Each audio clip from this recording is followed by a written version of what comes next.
Moldova creator of the Leicester equaliser. El Khanous, how much room does he have here? El Khanous going for goal, and he finds it as well.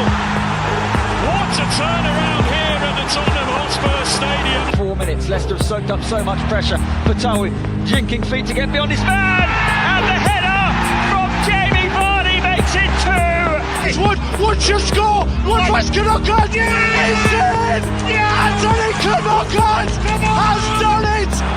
Tielemans lining one up. What a goal! What a brilliant goal by Yuri Tielemans. And the Leicester City fans go absolutely potty. Ball in behind Damian Vardy. It's 11. It's heaven for Jamie Vardy. Hold the back page. Hold the front page. A Leicester player has smashed the record.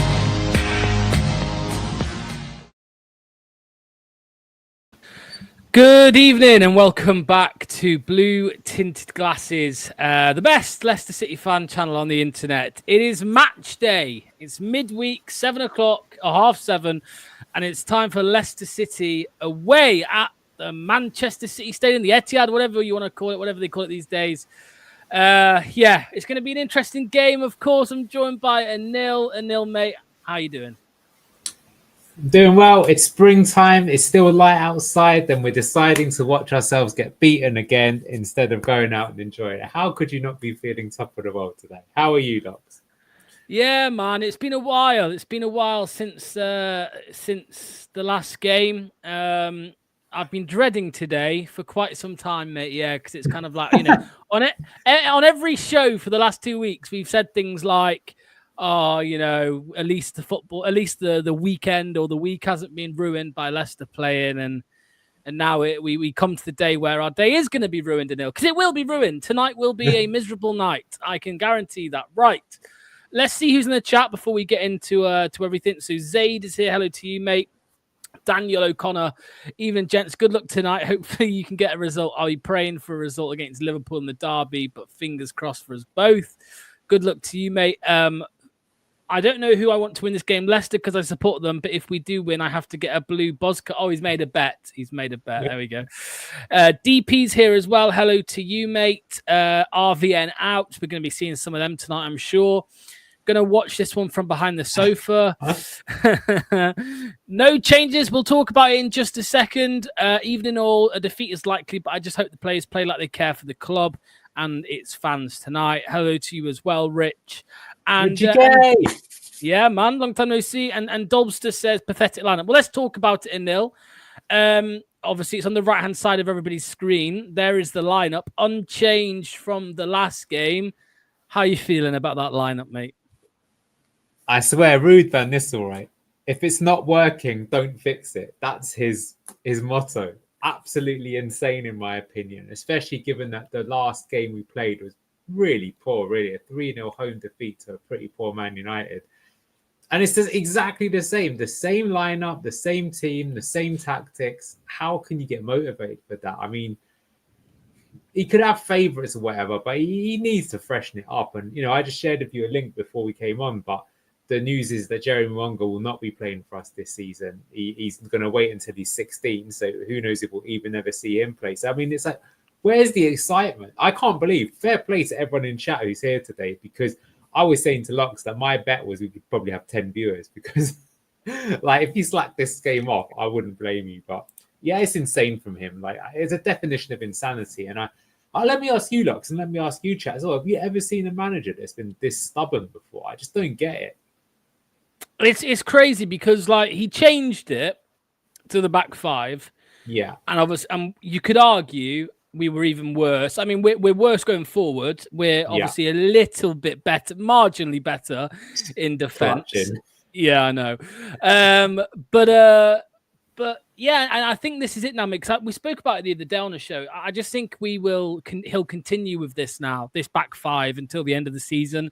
I think now he's just coasting. I think the players are coasting. I think they're all on the beach, mate, to be honest. I think they've just given up. They were weeks ago, let's be honest. Yeah, for sure. I just put a tweet out as well, Anil. Now that I quoted the lineup, I said, "Now then, lads, we haven't scored since January, and we're 12 points off safety. So let's continue with more of the same. Come on, boys. You know what I mean? That's how it feels, man. It makes no sense." I mean, it's like you can continue with the lineup, but you could, sorry, the system, but you could change the lineup at least one or two players. It's embarrassing. And like I say, this is like major red flags. I mean, I'm getting the feeling that probably behind the scenes, probably Top did say, "Oh, don't worry about this season, bin it off. We'll go again next season." So I don't really care about this season, right? Which is dangerous. If that's the case, I mean, I want him to go, to be honest, because like I say, the problem is that you learn a lot about managers when they're under this sort of pressure. Like, I think fair play to Enzo. Whether it was down to him, whether it was down to the players, I don't know. But after we gave away that massive lead in the championship, we picked up and we saw it through, and we got promoted with a couple of games to go. So that was adversity, and we dealt with it. This time round, I mean, it stinks, man. And let me ask you in the chat. I mean, here's the problem as well. Is like, I think we were saying in a match preview that even if we got beat 4-1, the 1 would be the thing that we'd count on. But spoilers for my prediction, but I don't think we're scoring. No. Neither do I. I mean, I made the prediction last week. I think it was saying I don't think we'll score a goal this season. I really don't. You know, if maybe the deficit was a bit smaller, so maybe it was like 3, 4, 5 points difference, and there's probably more of a reason for the players to fight, then maybe you might get more of a fight from them, which obviously might result in a goal. But you know, I think Ipswich and Southampton, we might still see some goals, just because it's going to be like 2 top of the dross, which is all we can hope for. And to be honest with you, we don't deserve to be even top of the dross.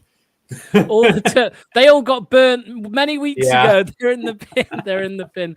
Can we score? Can we score a goal today? Not on the beach. They're on a round the world cruise. Greg's here. Hey guys, how you both doing? Expecting the worst again? Yeah, man, that's it.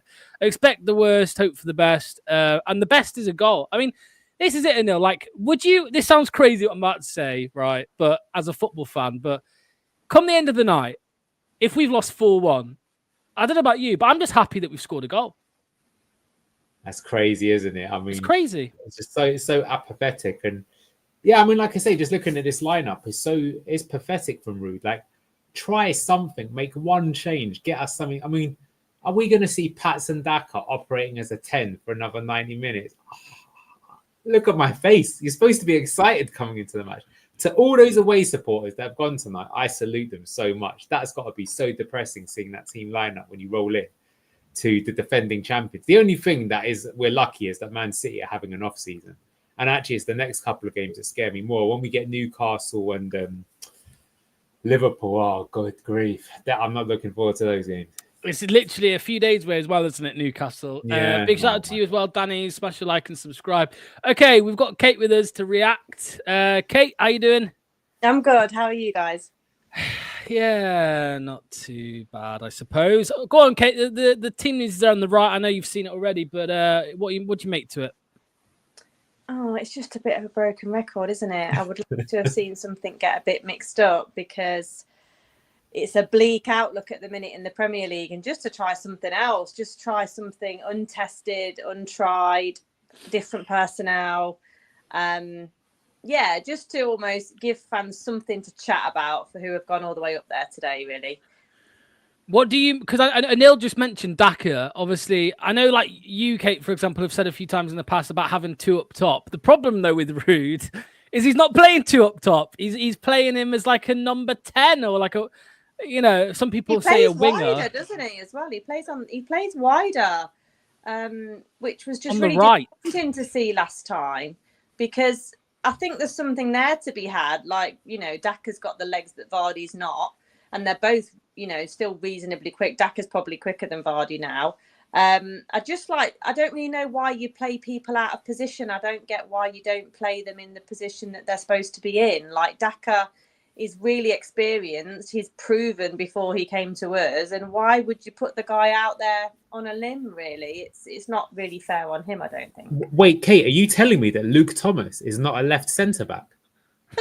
Brand new information. Exactly. And Daka's not a winger. I mean, I could understand. I suppose a lot of talk around. We've said it in the past when when we saw Ayew and Bobby Reed out on the wings, for example. People said, "Oh well, Daka's fast. Maybe play him out there." But I mean, it's a stretch, isn't it? If you're relying on Patson Daka as a winger or a number 10, whatever you want to call him tonight, I don't think he's even playing as a winger. That would at least make it still would be terrible, but it would make some sense. He's like a player that's got a terrible first touch, and you're trying to play him as some sort of creative outlet. It doesn't make any sense whatsoever. It's honestly get pulled out of position a bit as well. Yeah. Like he's never where he should be if we turn over the ball. And again, I don't think that's massively his fault. He just doesn't know the role that well in what he's being asked to do. So it's, you've got to go with intent into any game, and I just never really see it with Ruud. This I just said to Anil, Kate, but this sounds crazy. But would you take a 4-1 loss because we've scored? That's a genuine question. Because in my opinion, we're going to lose and we won't score. So I'm asking people: 3-0 loss or 4-1 loss? 4-1. Yeah. Exactly. Yeah. And it's so mad that we're asking these stupid questions, but like that's how that's what happens when you don't see Leicester score in so long. Let me ask you, Anil. Connor Cody, Wout Faes, Luke Thomas as the 3 centre backs. No Vestergaard. He's missing from the squad completely after his man of the match performance against Portugal. And no Winks as well. I mean, what do you make to them two omissions from the matchday squad? I don't think Vestergaard you probably see in the matchday squads all season. Looks like he's fallen out of Ruud. He does well to fall out of these managers, does Vestergaard. Winks is an interesting one. I suspect he's probably just injured, because you'd think he'd be on the bench, because he's got a rare sighting of £20 million man Oliver Skip on the bench. Woo! Will he get on? Let's see. But who knows? It wouldn't surprise me if he fell out as well. I mean, controversially, we say this a lot, but it's like the thing why I don't really respect Van Nistelrooy is that even if you're in this situation, there are some things you can do in terms of man management. Like I say, you can separate the squad of who's going to be there, who isn't, completely cut them off, make sure they're no longer in matchday squads for the rest of the season, make them train with the under-21s, take some of the under-21s and make them train with the senior team. Do that kind of stuff. Show a bit of tough love, right? And then it'll be more understandable. But, so I don't know, is he doing that with Wings? Maybe it's possible. I don't know, because we'll probably do it on another show, but I am curious as to see how many of these players will actually stick with us in the Championship again next season. And we'll see. Especially if Ruud's there as well. Kate, I mean, go on. I'll get your score prediction. I want to hear it. Just because you put it in there for me now, I'm going to go with 2-1. I want us to score for the guys going up today. No harm. Yeah. Grealish for the Benteke trophy. Yeah, the Benteke trophy. Manny as well. Every player that Manny has said to me this season, he's rubbish. He's rubbish. They've gone and scored. So I think he did it with Ross Barkley, did it with Curtis Jones. And he's always going on about Jack Grealish. So you best believe Jack Grealish is going to score tonight. Yeah, I totally agree. Yeah, for sure. We can all blame Manny for that. Right, Kate, thank you. See you in a bit. Come at half time if you can, if you've got a few minutes. Nice one. See you soon. Cheers, Kate. Go on, Anil. Give me the score prediction then. Well, I was going to say, Kate 2-1. I think there was a glass of wine underneath that camera. That's my prediction. And if she's still watching, Kate, let me know what you've gone for, because I think I might need a bit of a tipple myself. I actually think it'll be 4-0 to Man City. I don't see us even scoring. Not of this lineup. That's the worst thing. If we'd have tried something, maybe we could have caught them by surprise. But I think the worst thing as well is that it's going to be heavy possession for Man City. I know the last time we played them, we actually played really well, but I don't think in this setup it's going to be that way. So 4-0 Man City. Yeah. I'm going to say... Wait, what did you say? You said 4-0. Okay. I'm going to say 3-0. Still no goal. Okay. I don't think so. Matt says, evening everyone. Forgot we were playing today. International break has made me uninterested. And after Wolves result yesterday, we're definitely down, but here for the channel. Thank you, Matt. Much appreciated. I know it's draining at the minute. And even with watching us, it's going to be draining for you watching us, because there's only so much we can say about how shit Leicester City are and how bad of a manager Ruud van Nistelrooy is, but we do it because we like talking about it. We like talking about Leicester. So we appreciate you joining us. I'm staying live at the Watchalong today just because I feel so bad for Locks, like having to. I think you got to be with your mates at this time. But I will say this: I don't know about you, Locks, but I really do appreciate our chat and the regulars, especially that keep turning up, because like you must be asking yourself, why are we doing this to ourselves? So it's amazing, and actually, even if we're just laughing at our own team the whole way through the 90 minutes, it's actually, I think, more enjoyable to do that than if you had to watch it by yourself. So thank you a lot to everyone in chat. Massive respect. We definitely need to do like at some point, whether it's this season or next season, like a drinking game. I mean, it won't be so fun next season, but this season, like, when Jordan Ayew passes the ball backwards, take a sip. You'd get wrecked. Yeah. When let's do that for the last game of the season. Arms, that sounds really good. Yeah. I reckon we could have all of us on screen, yourself, myself, Luke, Manny, maybe a couple others, and just Doc and and all, and then just play the drinking game. And you can join in at home. I think it's a great day. I'm gonna get score predictions on in just a second, guys. But as Anil says, he is with us for the hard graft, which is watching Leicester for 90 minutes and trying to talk at the same time. But yeah, is Pep in the stands today? Did he get in trouble? Like it. I mean, he probably realizes we're about to kick off, everyone. It might even have already kicked off for some of you. We're about to kick off on our one. Can't blame Pep. You know what? He used to do that thing where he used to let Arteta take the team for some matches. He might be doing that with his assistant. You never know. Yeah, 100%. Lots of empty seats. I mean, can you blame him? And it's a bit weird, actually, because I think the thing that's actually a bit annoying for us is because they're in fifth, they need to win to get to the Champions League, which makes it even worse. Because, as the season progresses, I think people have said this, and I agree, that when we get relegated, we might actually start picking up some points just because the pressure will be off. And if you're playing teams that are like 10th or 11th, they're not going to care at that point in time. So we might get the odd, on the beach result. Yeah, 100%. I'll tell you what I'm going to do. Early on, massively sitting back in the deep block here. So it's just going to be a game of watching Man City pass it about, I reckon. Yeah, some people will like this, because it'll be like real-time analysis from Anil. Something that it's like real-time analysis. If you want it sounds like 1 minute delay analysis, but that's what you'll have to put up with. Yeah, for sure. I'm just moving these things over so it looks a little bit better.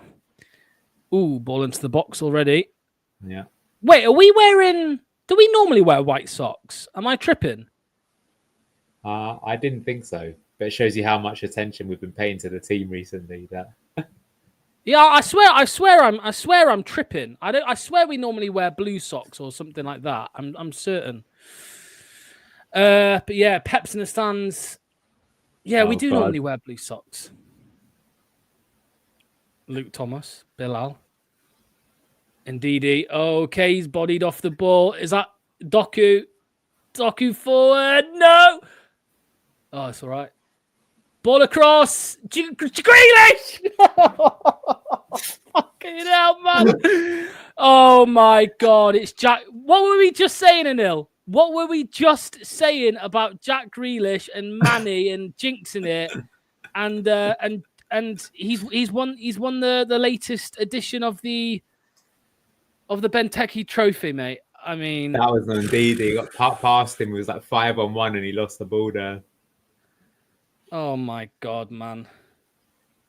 I actually can't. Well, I can believe it. I can believe it.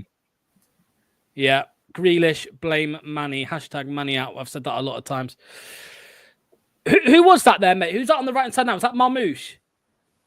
Yeah.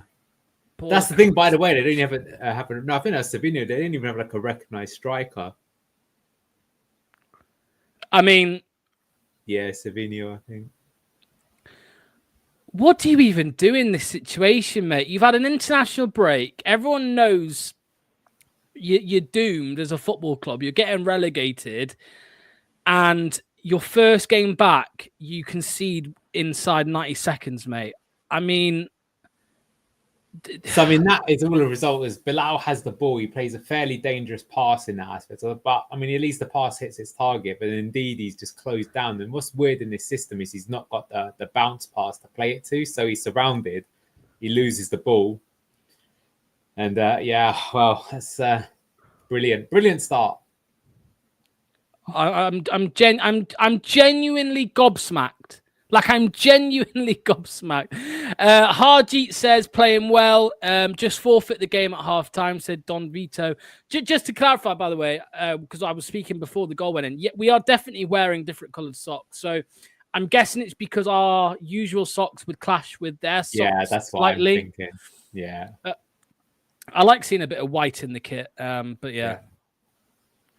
That's what the players will blame us conceding that first goal to. We weren't used to the socks.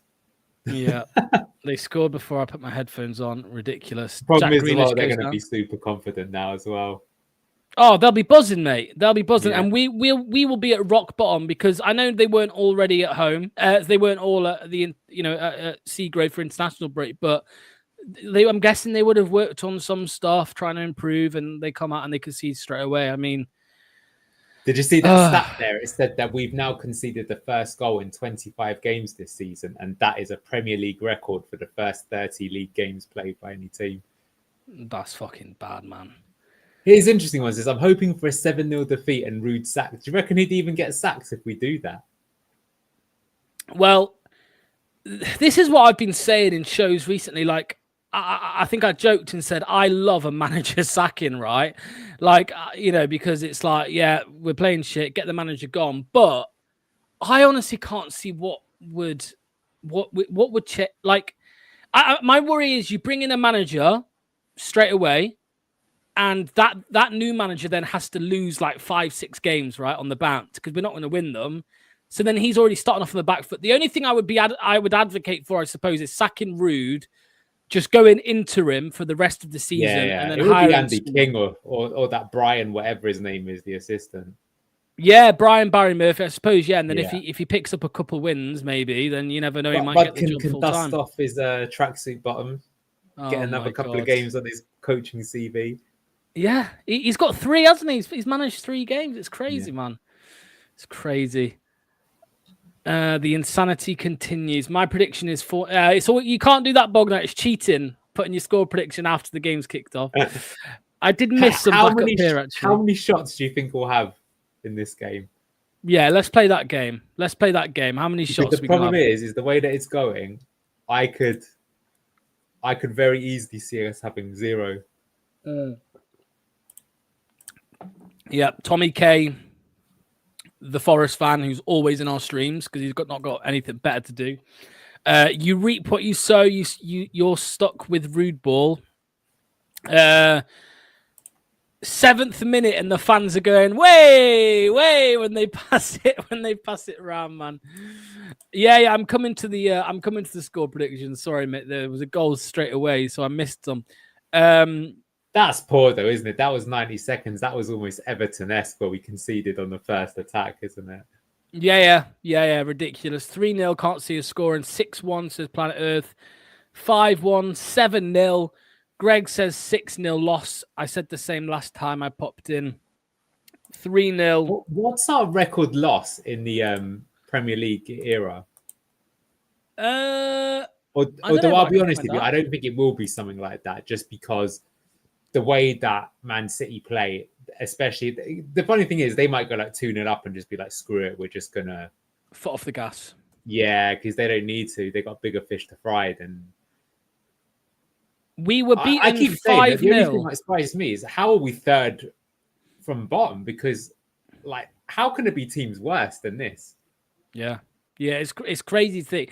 I mean, it shows how bad Southampton were. So yeah, Greg's put in probs Spurs 6-1. Also, we lost 5-0 to Man City at the Etihad. Yeah, what about like during the Peter Taylor era and? I think that's still not as bad. We had a 5-0 opening day defeat to Bolton once, didn't we? Or is it?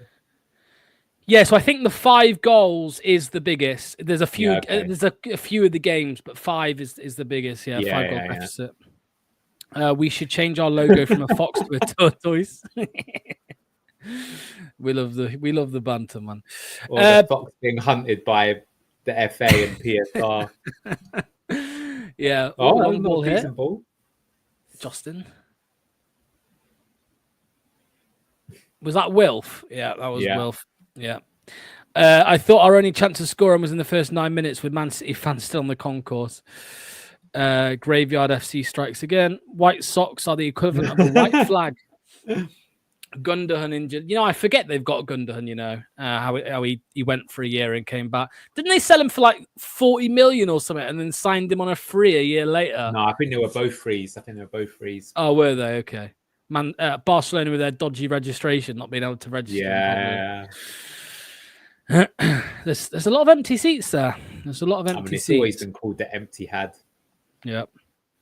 For me, one of the best games I've ever been to, I went to Man City away during the season we won the title, and that was first against second, and they still had empty seats for that game. And they hadn't won that many leagues at that point in time. I was always like, this is just so fake, this team. That. Yeah, that's poor. Oh, I know why. Sorry, Neil. Protest. I read it this morning. Okay. What is protesting about? So their club have partnered with Viagogo. They're doing a protest because apparently this is the 9th company that Manchester City, ticket touting, whatever it is, the 9th company they've partnered with. So they've done a protest until the 9th minute. So from now, in a second, you should see some more fans coming in. All right. They're expanding the stadium. I did not know that. Oh, Vic, it's just scary seeing Victor Christensen, man. Andreas Duck just said, I saw 2 minutes and I've turned it off. Is that Samari going down like a sack of shit? Foul on him though. Samari just watching. Warming. It's funny. These look like fans coming in, but equally it could be Leicester fans going home, couldn't it? You know what, mate? If I'd had a bad day, even though I just travelled to Manchester to watch the game, if I was having a shit day as it was, and that happened, I'd walk out. I'd just be like, I'm going. I'm skipping the traffic. I'm getting back to Leicester ASAP. Or have a night out in Manchester. It's good laugh up there. Yeah, that's true. And we are paying over 100 million a year in wages for this crap. Yeah, that's a frightening thought. We are going to have a show tomorrow, by the way, 7:00 tomorrow, to talk about the accounts that came out today. So yeah, don't miss that. Also, a quick shout out. There's 870 of you watching. Most of you on Twitter. If you can head over to YouTube, say hello in that live chat instead. And there's 191 of you on YouTube. Make sure to hit the like button and subscribe.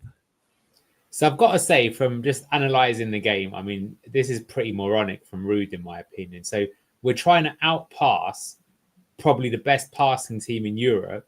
And the players that we've got in the technical positions to try and do that are Wilf Ndidi and Patson Daka, alongside, let's say, El Khanous and Soumare. And it's going about as well as you could predictably imagine. Like, I don't think we strung more than 3 or 4 passes together. It's like, if you are going to try and do a tactic like that with a team as good as this, you've got to have like the absolute elite passers in your team to do it. It's like when you play Football Manager, right? Yeah. And you're, I don't know, Bristol City, or no, even worse, Wickham in League One, and you're smashing the league. You get Man City in the FA Cup and just stick to the same tactic and then go and lose 5-6-0. But maybe he's thinking, because we actually did outpass them and we outperformed them, I suppose, in a few different metrics at the King Power. But they were awful at that point, weren't they? That's when they were at like their rock bottom, Man City, during that game after they had won in like 8 games. That was when we were playing 4-2-3-1. Yeah, and that makes a difference, because I think that would have been Winks and Soumare playing next to one another with Bilal, and I'm not sure, maybe Ayew or something. So the thing is, at least you've got more technical players to connect the dots. Like, the thing is, that first goal is because they've swarmed Ndidi, which is Ndidi he's one of the few players. I don't think you can say he's been good, but he's not been as honking as some of the others. But that's not his game. His game isn't being able to play it in tight spaces. So Yeah. Here's that's why we Victor. were struggling. And Bilal. unsurprisingly, Bilal's looked lively. Indeed, he trying to deliver a quality ball into the box and ended, as you'd expect. But yeah, no, I think in that Man City game, though, and actually, Mavididi started that one. Mavididi started in that game. So, it's, I mean, providing the width for us today Peaches is right. We probably are going to be playing Wickham next season because I think they're in the top 3 of League One. There's going to look like it's going to be Birmingham, Wrexham, and Wickham. Yeah, that's true. Bogdan, I don't know what you're smoking, mate. I'm definitely drinking. I love how the advert, by the way, on the scoreboard here is Wingstop. Hey man, we'll have no bad words said about Wingstop. They have I've never had it. me many a Deliveroo to satisfying effects. Is it good, yeah? Yeah, not bad. What was your favorite chicken burger to get? Let's get a tier list for the chicken burgers. We've got a place here in London called Chicken Sours. That's really, really good. Big fan of that. I've not. Is that like a chain? It is. I don't think they've got too many. I don't know if there's one in Leicester now or not. I had a Chick-fil-A. That's up there. That's American that's top classic. 3. Yeah, Popeyes. Strong shout. Correct me. Do you like Popeye? Oh, here's Savio. Oh, he should have shot there. He'd have probably scored. Handball, no. Oh, little ping ball here. Pinball going around the box. Back out to Grealish. No, I was going to say Popeyes. Is it me, or is like the chicken like sweet? The batter is like it's like sweet. So if I have too much Popeyes, I feel sick afterwards, man. I'm like, it leaves a weird taste in my mouth. So no, I'm not the biggest fan of Popeyes, mate. You know me, though. I love. American food do weird stuff like that, don't they? Like, have you ever had American chocolate, like Hershey's? Yeah, man. It tastes like baby vomit. I don't get it. It's Yeah, I'm not a fan, mate. No, I was gonna say I like Nando's. You know, I like Nando's, man. I'm going Nando's on Friday, actually. Cheeky Nando's. Yeah, also they do a nice burger. Official meeting place for blue tinted glasses. Yeah, man. Yeah. Doc loves Nando's apparently, so he said next time he's in the UK, we'll meet up and go for a Nando's. Got to be a good match when we talk about food. Yeah, exactly, man. This is what happens. You should have heard the call-in show on Monday. We were talking about what coloured milk people drink, what colour label milk. That was the best part of the stream, if you ask me. Oh, nice little play there, Bilal. Yeah, he's done that a few times. Victor, indeedy. That's onside. That weren't off. Go on, Leicester, get a goal. Bilal shoots. Oh, a metre wide. Hey, it's close. It's close enough. Lemon and herb. No, I don't like lemon, man. I don't like lemon chicken. Ugh. Not a fan. What about you? What's your spice level at Nando's, Anil? It is lemon and herb, I'm afraid. I go mild. Oh, okay. I think mine's the one that's just above that. I can do more than that, and especially because you get the free refills, you can obviously have it. But I just feel like you don't. It's not necessary, I guess, is my point. Chip says halloumi, cheese, and chips. You're making me hungry. I'm getting hungry now, man. I'm getting hungry. I've told lots that that's my dream sponsor for BTG is Nando's. Oh, it'd be great. If anyone knows Nando's, put them in touch. Yeah, for sure. I can believe that. Did you know there's no difference between hot and extra hot at Nando's? It's a bit like, did you know that there's no difference between Ruud van Nistelrooy's line up against Manchester United or Manchester City? He probably thinks it's still the same game, mate. He's probably in cuckoo land. Yeah. Free Nando's for all subscribers. I mean, I don't think they do that, Matt. I'm taking it, though. I'm having the free Nando's. It's a shame we've... This is an interesting debate I got into with someone today, which is that, do you actually think anyone will sign him? Because the reality is even though he does look good, he's got 2 goals and 1 assist the entire season in the league. Like, that's not going to be popping off on anyone's statistical data report, is it? That's poor. You know, you know what though? I said the other day in a show, I did say, because obviously in January, February, you know, we were all saying, right, we're losing Hermanson, we're losing Bilal. It's a shame we won't see Bilal for more than a season. But I agree with you to a certain extent. His recent performances, he won't have clubs knocking on the door. You know, he had a real good few weeks in the Man City game, especially. He ran the show in that game. Yeah. So Pep might be aware of him. You know, I'm sure Pep is aware of him. But yeah, you are right. If anything, his price is probably less than what we would hope. You know, so yeah. Same with Hermanson. Your Same price can go up as well as down. Yeah, for sure. Oh, Savinho's causing chaos. He did in the first game as well, didn't he, against us? Thomas deals with it. I mean, I'll say another thing as well, which people won't want to hear, but like I think people thinking you're going to get 60 million for Mads Hermanson are smoking something, because I think you'd be lucky to get 40. Honestly, I think we'll sell him for 30. That's my prediction. Yeah, I mean, if you look at Maddison and Barnes, 40 million and 30 million. Yeah, and goalkeepers don't normally go for that much. And the thing is, I think if we signed him for 5 and you sell him for 30, it's still, you know, on the books pretty good. And he has been good, but I think it's just one of those that like you just can't really stand out in this team. And if anything, you know, after his injury, he's not doing what he did. I don't think he plays badly, but, you know, he's not doing these things where he's single-handedly keeping. Yeah, that's what I think. Yeah, 35 max. And I get that. Saints have scored. Come on, need them to get get 3 more points. Yeah, that's... I mean, if Southampton can win a game, then it makes it at least... We'll be battling to not finish last, mate. I think there'll be a battle at least at the end of the season. Which is we can have, if we do finish bottom, we can have no complaints, in my opinion. I still stand by the way. I think if we played Southampton tomorrow, we'd lose. Yeah, and we are going to be playing them soon. That's the thing. I mean, we've got to remember we got so jammy against them to win. Yeah, red card, wasn't it? Red card. Yeah. Obviously, Cooper switched to Enzo ball. Ricardo, well, 0 goals scored. Coming on and changed the game. Yeah, there's just a stat on screen. There's 0 goals scored in the last 600 minutes. I think it's more than that as well. I think it's like 635 or something. Yeah. It's crazy. It's crazy. Here's Patson Daka out wide. James Justin. Though, and this is oh my god, there you go. Oh, he got to at least of his pace. Oh, go on, Patson. Oh yeah.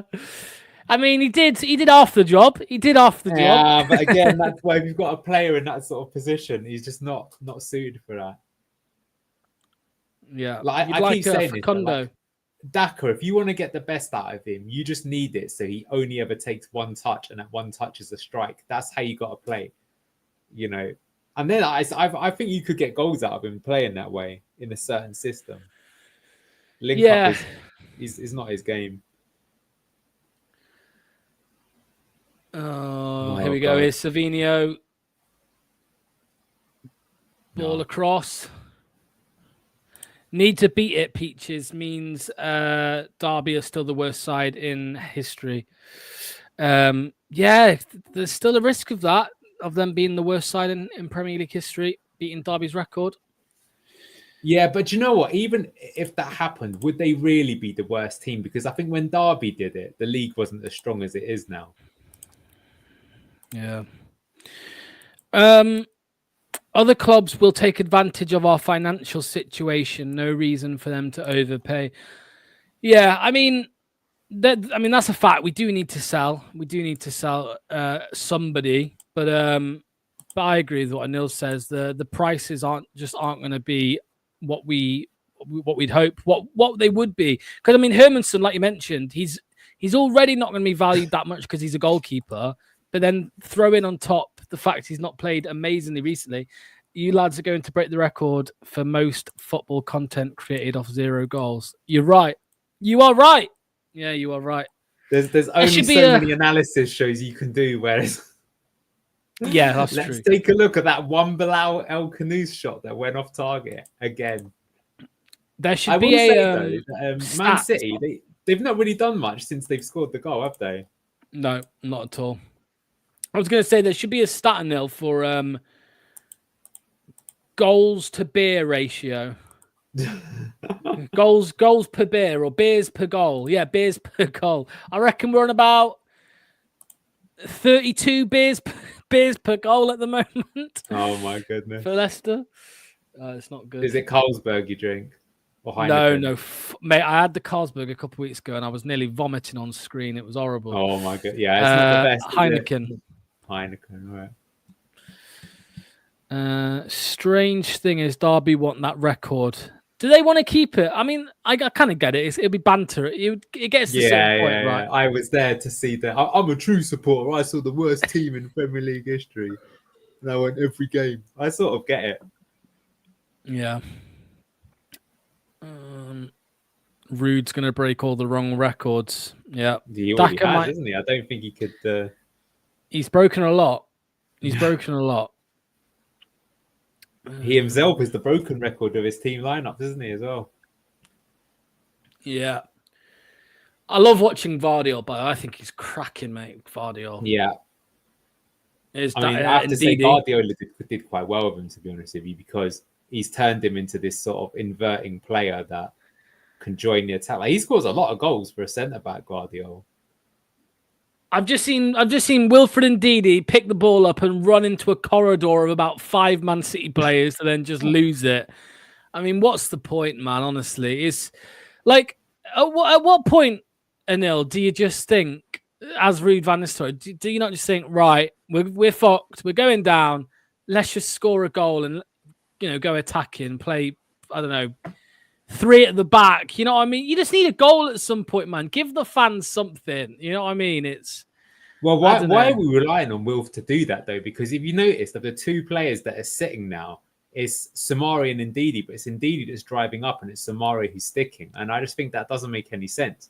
Like, Samari's got the better driving potential, maybe ability to beat a man and be more technical. Ndidi's going to win more of the challenges. Yeah. So I mean, like I said, we're seeing it.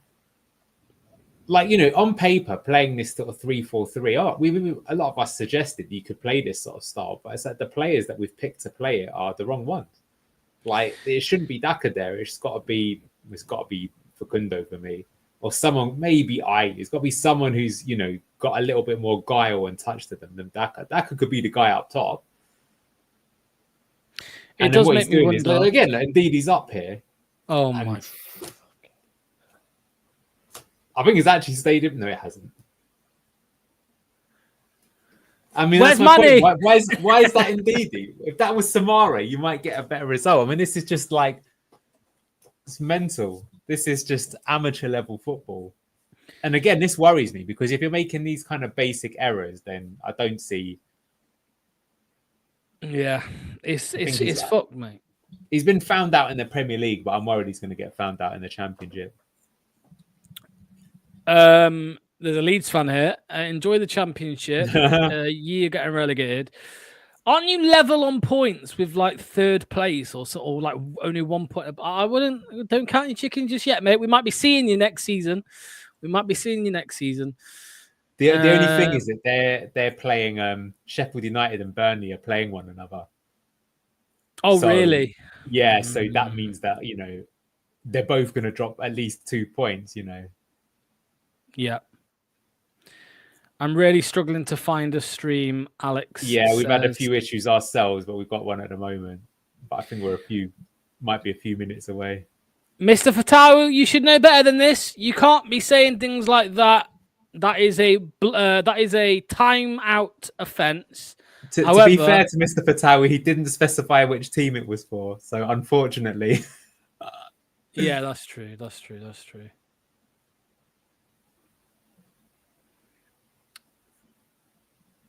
Oh, is this O'Reilly? He did well when he came off the bench, didn't he, in the FA Cup game? Yeah, he was a player that was linked with us when we were in the Championship, actually, about getting him on loan for the season. He was very highly rated. I think he might have been Premier League 2 Player of the Season a few years ago. Yeah. Although it's interesting that recently a lot of the players that are like the voted Player of the season in PL2, they don't do well when they come up. So You had Carlos Forbes, who was at Man City. He's now at Wolves, I think, doing nothing. Briefly went to Ajax, did nothing there. Spurs have got a guy called Will Lancashire. Yes. Looks amazing and hardly gets off the bench. Who knows? To be honest, he's young. He might still become a good player. But it does surprise me, though, because I would have thought that these academies, that if you're literally the best player in all the academies in the Premier League, you must be pretty damn good, you would think, right? Because when you see like Ethan Nwaneri or Saka or even Tyler Dibbling for Southampton. Oh, Leicester lose the ball there.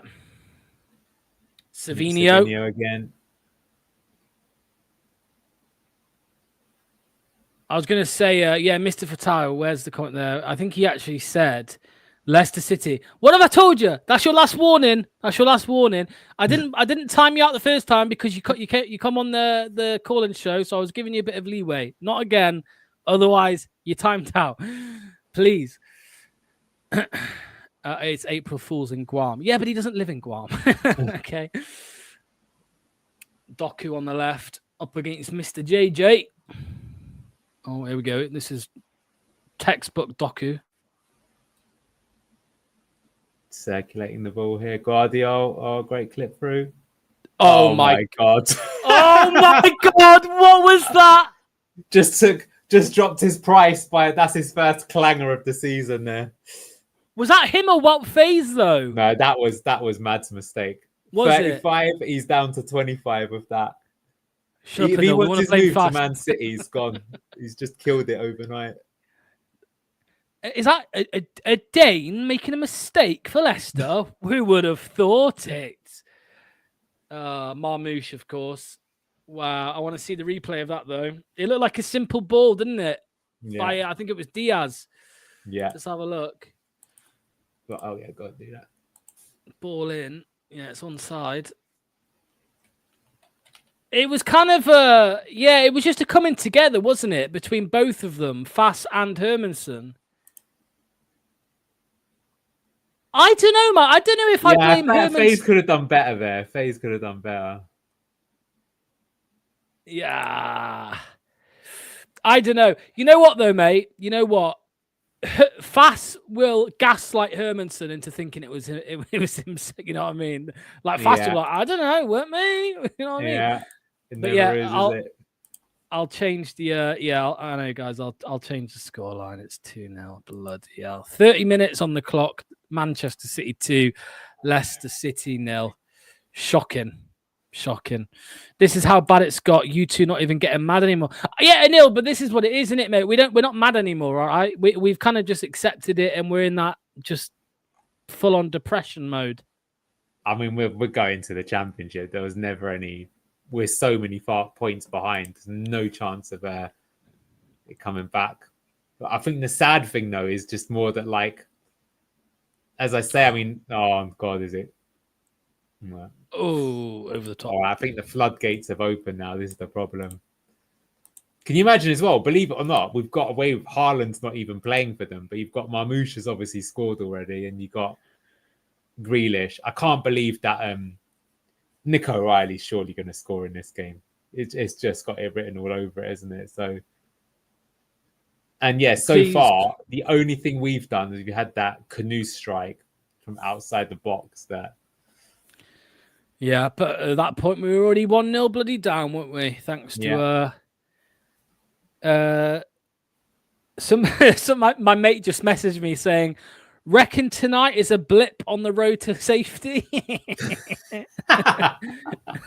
No, I don't think so. Ipswich are winning now as well. Maybe Mads has done that deliberately because he wants to stay with us next season in the Championship. So he's like kindly just binned off like the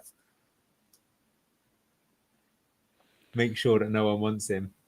Yeah, I mean, mate, if we lose tonight and don't score a goal, I mean, like, surely they can't just keep I know I just said 3. Is that 3? Ball in. Oh my God! Did Mads make up for that there? Maybe that was shocking. I think Samari got the Vardy. Oh, Vardy. Yellow get cards. booked That for was that. that was naughty. Yeah. That was from Vard. It That's was. just frustration, isn't it, Anil? That's just pure frustration. Well, should at least he's shown something, but yeah, that's cynical. Has he done that too? Marmouche. Yeah. Yeah. Welcome to the Premier League. It looked from an angle. It looked like a kick. Yeah, but it wasn't as bad as I thought. I thought he lashed out, as you said. It didn't. Should have scored that though. Is that Grealish again? No, it was Marmouche. Marmouche blocked. I think Samari got it and didn't know what to fucking do with it there. No, I was gonna say, Anil, that I don't know how they don't I don't know how they don't sack it. Do you know what I mean? It's because they can't afford weird. to. They've said it. They Well, can't yeah. afford to sack him, so they don't want to. Yeah. They've made that decision now. Look at that. Yeah. 37-3 on aggregate in the last 15 games under Rude.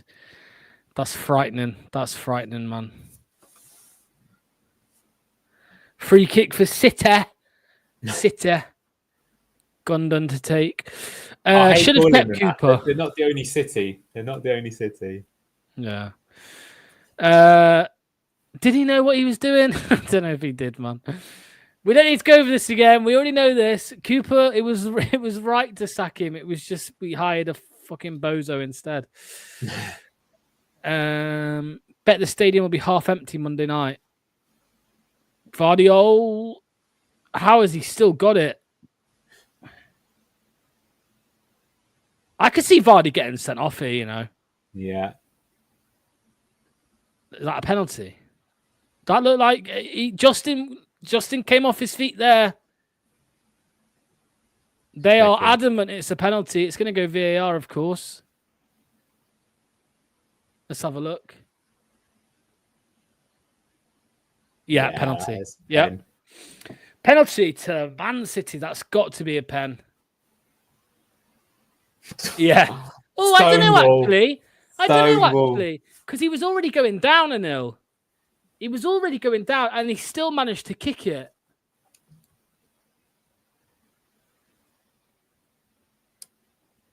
It definitely looked like it from the first two angles. It was just that last angle where I thought maybe not. Maybe. Yeah, looks like they've said no. Okay. Well, not free just yet. The comeback is on. The comeback is on. That's wild. Okay. Corner for Man City. Hermanson punches it away. Vardy wants an early finish. I don't blame. Honestly, yeah, he just seems in one of their moods. It seems in one of their moods. When was the last time Vardy got sent off? Somebody let us know. Oof. Trying to think that. Oh, ball across. Savio with the chance. Savinio, whatever his fucking Savio or Savinio? Both. Savinio. Yeah. No, that they called him Savio when he was in Spain. But That's what I thought. Yeah. That's what I thought.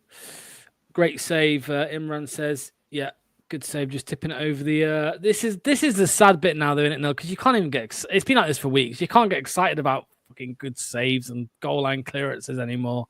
It's so depressing, man.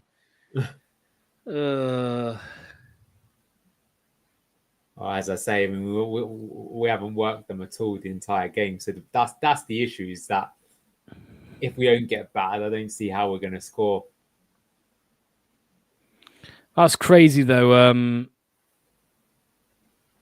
Ipswich and Southampton both winning. Good for them. I mean, they probably won't win, but it's the fact they're scoring goals, man. Yeah. The thing is, though, that specifically against Man City, is we know the way that they play. They're going to suffocate the game away from you, so you're not going to see the ball. So that's the issue. And the problem is, of course, is conceding after 90 seconds against a team like that is the worst possible thing you can do, because you're not going to see the ball. You know, the thing is the way, the sort of blueprint to beat Man City is that, you know, you just starve. You don't get much of the ball, but you frustrate them, and then they will inevitably give you one or two chances on the break. And if you take them, you can actually beat them that way. But that plan goes to shit as soon as you're behind. And if you go behind so early, and the error as well from Hermanson is bad because now they've got a lot more lively, Man City. But I would argue that prior to that second goal, they weren't really doing that much. Yeah. But I think as soon as they've done that, now they're free because they're like, well, it doesn't even matter if we concede one on the break now because we're still up. So fuck it, let's fill our boots. Yeah, I was going to say that. I thought Vardy got red carded in the Championship. Yeah, it was Stoke. That's right. Did he? Yeah, I seem to remember. Let's have a look.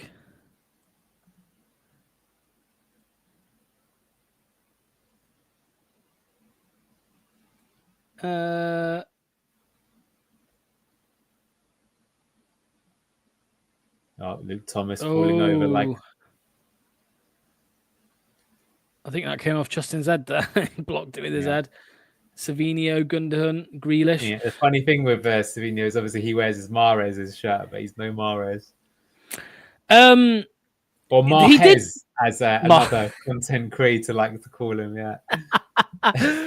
No, Vardy got sent off against Stoke, but that was in 2016 or 2017. Oh, really? That wasn't. Okay. Yeah. Vardy's last red was against Wolves in 2018. Apparently, it's been a while. Fair play to him, cleaned up his game, and that's ages ago. That's 7 years ago. I remember the 2017. It was the season after we won the Premier League, and I swear it was New Year's. It was like the 28th of December or something like that. One of the game between Christmas and New Year, and he got sent off against Stoke, and he had New Year off. He didn't have to play New Year's Day, which was smart. Yeah. The missus obviously told him to. Yeah. Can't miss my party, Jamie.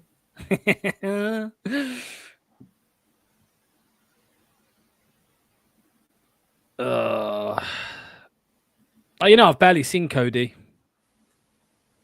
Yeah. Barely noticed him. Well, see, again, why I don't like playing this sort of system against them is because you're always going to be a man down in midfield. So we can't get hold of the ball at all. And he's not really doing much. I mean, to be fair, I'm not actually blaming him. It's just the sort of system-wide thing. I mean, look, to be fair, had we have frustrated them for a little bit, it's 0-0 till half time, maybe it looks like a good move, but it's always like as soon as you've gone down, you need that player to step up. And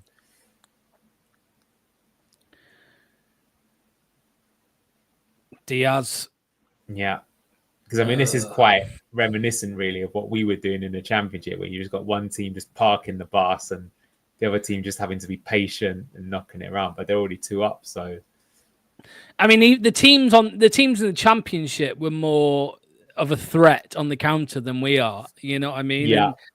And that's because of the person. I mean, that's because of the system that we've got. I mean, there's just when we win the ball back with the personnel that are in there.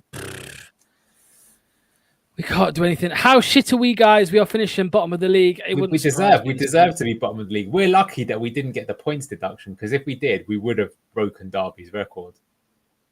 Yeah, shocking finish there from Marmouche. Yeah, I wish Madsfault could make him stay with us for next season. At least we gain something from this game. Trying to be optimistic. Mavadidi, Ayu. Worio Koulibaly, who we've seen about one half of football from since we signed him. Oh my god.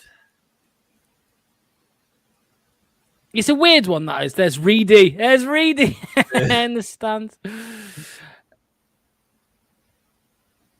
Here we go. I'm looking at that pace on the counter attack. That's something we don't have. Ooh. That was Marmouche, they almost got in, and then Savinho as well. I think there was an offside in there somewhere as well. They say Ruud van Nistelrooy was a clinical finisher in his playing days. Now at Leicester, it seems he's clinically finishing their Premier League games. I mean, why? How does a team, Adil, get worse at scoring goals when they bring in a former elite striker? Is it just because he's just not got a clue? Is that I mean, we've seen this multiple times. Just because you're a good player doesn't mean you're a good manager. Look at how many of the players under Alex Ferguson went into coaching. What have any of them done? And Ruud van Nistelrooy is another one of those. Yeah, I remember we were getting excited about whether he could get the best out of Patterson Daka.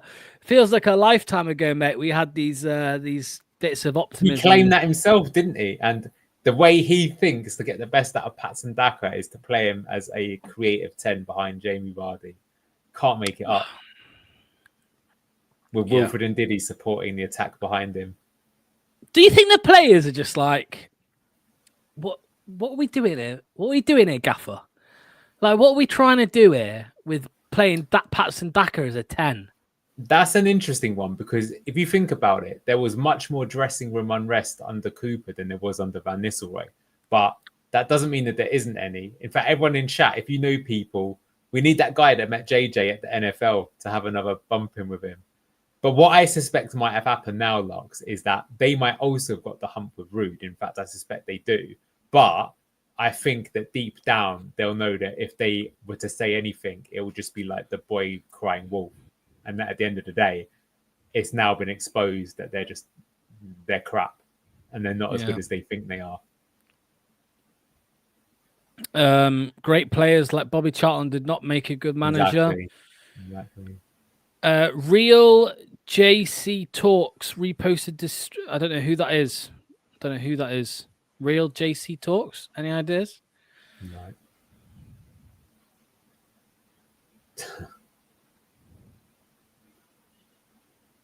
That's not a dig at anyone, by the way, before somebody thinks I'm calling someone out. I just don't know who that guy is.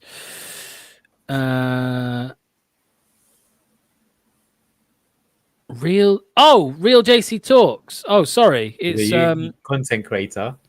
It's this person. Okay. Cool. Hello to you, mate. Hello to you.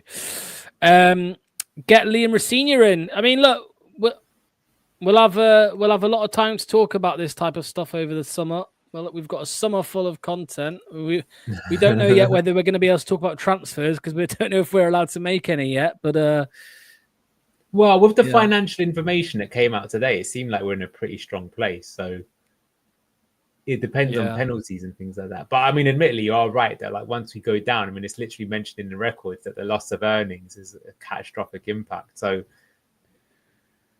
you know, like I said, it's crazy that we were like a loss of 19 million. So had we not have signed Ollie Skip, would that put us in profit? Maybe not, because of the amortization. Not sure. I suppose the good thing is that, the players that we signed this summer, I imagine you'd hope that they were given like wage, relegation clauses and stuff like that. I mean, we know indeed he's got a relegation release clause, for an exit. Be interesting to see what happens though, if he gets a move or not. Because most likely, if he does, he's just going to get something like Soyuncu, where he might get an initial deal. But although that said, I feel like Ndidi would be a good acquisition for anyone in the Premier League, even if he's not first team. He's just like solid player. I feel like shitting in my hands and having a clap with this bunch. Is Top and Rudkin in the stands? God knows. If you watched the first 10 games and then our most recent 10 games and you told me the player mutiny was after the first 10, I'd tell you that you're crazy. Yeah. It's true. You bang on the money there, mate. You bang on the money. Well, that's half time. Barely any added time there. I think, what was it, 1 minute or something like that? But Matt says he's got to hop off. Yeah, thanks for joining us for the first half, Matt. Give me some stats here. How many shots do you think we had in that first half, Fox? 2. We did have 2. Well done. 0 on target, of course. Yeah. Man City had 10, 4 on target. They scored 2 goals. Maybe could have had a penalty. I can't even remember anything that we've done there, to be honest with you, in that game. Bilal, speculative effort from outside the box. Yeah. It's exactly how I expected the game to go. Exactly. Like, look at that XG of 0.02. That's what I'm saying. No subs or changes. I agree. There won't be. Yeah, there won't be. I predict no subs and no changes. Yeah, there won't be. It will just be more of the same. Although, the Ricardo is on the bench. And I know we Yeah, I didn't think win or so. get anything from, I can't remember what game it was. It was like 2 games ago, I think, but Ricardo came on and there was a little bit of a change. Like there just seemed to be a bit more energy on the pitch. But yeah, right. Well, we've got Kate back to join us for Some good news at least. Hello, Kate. Have you had a good time watching that? It's been amazing. Loved it. 2-1's on though, guys. 2-1's on. Yeah. It's I mean, I don't even know what to ask you. Imran's here as well. Kate, let me ask you this. Was it just exactly how you thought it would go? Because I think that's how me and Anil feel. It's just gone exactly how we thought. I was serving my dinner up, so I missed the first goal, and I was just sorting my flipping computer out, and then my mate came in and was like, "Oh, for fuck's sake!" And I was like, "What are you talking about?" And then we're 1-0 down already. Jack Grealish didn't get my bet on to flipping bet on him the Benteke's trophy, so it all went wrong. It all went so wrong. The pasta was good though, but yeah, I just can't believe after 2 weeks off, 2.5 weeks off, we've just picked up where we've left off. We've not laid a single glove on them. Yeah, I mean, talk to us, Imran. Two shots, 0 on target. They've had 10 shots, 4 on target. There was a mistake from Hermanson and Fass. Let's just combine the two. Conceding inside like a minute and a half. I mean, yeah, what did you make to it, mate? Mate, I wish I was Edison today and getting paid playing in goal today. But I'm just really disappointed because as soon as it kicked off, I'm like, right, let's just keep it tight for 5-10 minutes. Let's keep it tight, solid at the back.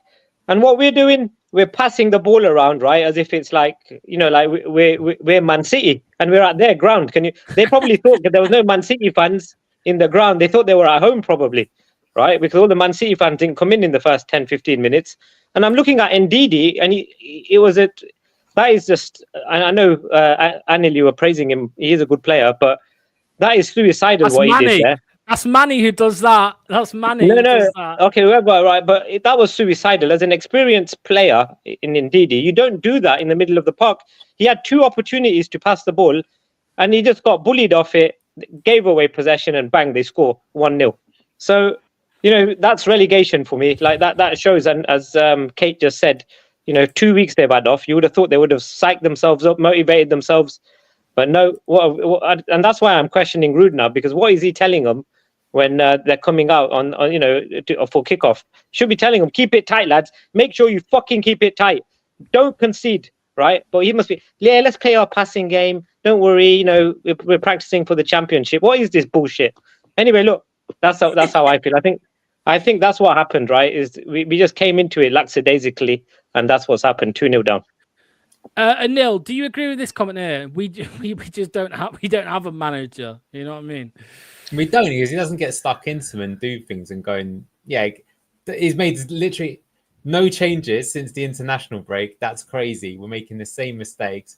Not getting them motivated, not telling them to concentrate, as Imran says. I mean, you're looking at that first goal again. After Ndidi loses it, he's got like 3 or 4 chances to tug down and take the yellow. Correct. Doku, which is what he should be doing. That's what Enzo would have been telling him to do last season. Didn't. So he's conceded. So, yeah, I don't even lie. I wouldn't actually be surprised if we had no manager. If we actually got better results, they might actually do something, because this ain't it. Whatever Ruud's trying to do with them, this ain't it. It offers nothing. It's weak. Yeah, I mean, do you know what, guys? Right, as a motivation, Ruud could have easily said, right, look, guys, there's only 1,000 away fans coming today. 1,000 of them are making the trip. First time, I think, in the last 8 or 9 years, we've not sold out on an away end. Like we usually get 3,000 allocation. We only managed to send 1,200 fans across because people can't be bothered. I know it's a weekday, etc. But that's the motivation Ruud needs. Look, we've got 1,000 fans. Let's prove it. Let's show them this 1,000 that have made this commitment. Let's show them what we're made of. Let's have a fight here today. Even if we lose 1-0, but we show a fight today. But first 90 seconds we concede. It's just tragic. I'm really pissed off. I really am. Well, you guys know he doesn't even go to the fans, does he? After a home game, no. From him, he don't care. It's checked out. No. Well, talking about, I mean, Kate, like, do you? Because the way I see it, they just look like they're. I mean, I said this. We said it weeks ago, but they they look like they're on the beach. You know, all hope is gone from them as well. I know it's gone from the players and from the fans, and some people will say, oh, you know, it needs to go both ways. But tonight, it just looks like the manager, the players, they're just kind of coasting now until the end of the season, where they get to go to Dubai or the Maldives or wherever they're planning on going. Yeah, I would go with that a little bit. I just think I wouldn't say the players are on the beach. I don't think there's that element in my opinion anyway, but I think this is what happens in the result of being months and months and months and months of being rudderless. You just end up having a ship that just coasts along, no direction. The tactical inept nature of Ruud is really quite surprising, given where he's come from and the managers he's played under, the players that he's played against, and the formations that he'd have played in as a player. It's just really, he's really poor at what he does. And yeah, it's just a ship with no captain. It feels like. It does feel like we've not even got a manager. It doesn't feel like there's anybody in charge, and they've just been left to their own devices. And I know Steve Cooper that was part of his management, was to let players decide things themselves. But you'd like to think there was something going on off the pitch. But with Ruud, I don't know. I don't know. Does he just have a kickabout with the lads? Is that what training is? Just a kickabout down the park with the dog, playing frisbee? Yeah, I mean, Imran, what do you make to what Kate just said? Because that is what I suppose a lot of people are probably wondering. What have they been doing?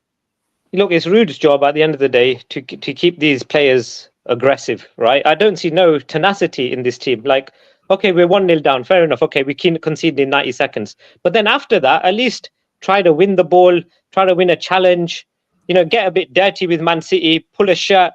There's none of this, like, you know, dark arts in our game as well. We're too nice of a team. And, you know, and that typifies the way Soumare and Ndidi, they think they're like Xavi or something. You know, they want to stroke the ball around. Look, we're not good enough, right? We got to scrap. Like you guys were cussing me yesterday about Forest. I love the way they play because they're fighting. They're fighting for everything. They fight for. I was watching it yesterday. Man United were the better team, but Forest were fighting, and that's what reminded me of, you know, how we won the league, you know, nearly 10 years ago now. But we had that sort of attitude where we were fighting for every ball, not giving the opposition a chance on the ball, not giving us breathing space. The same thing. We're total opposite now. We're on the trajectory completely on the other end. Trying to outpass Man City. Exactly. It's absolutely as inferior as we've ever been against that team. We're trying to outpass Manchester City. Yeah, we've been trying to outpass any team, haven't we? That's the problem, and we can't pass a ball. That's the problem. Ndidi and Soumare are not passers of a ball.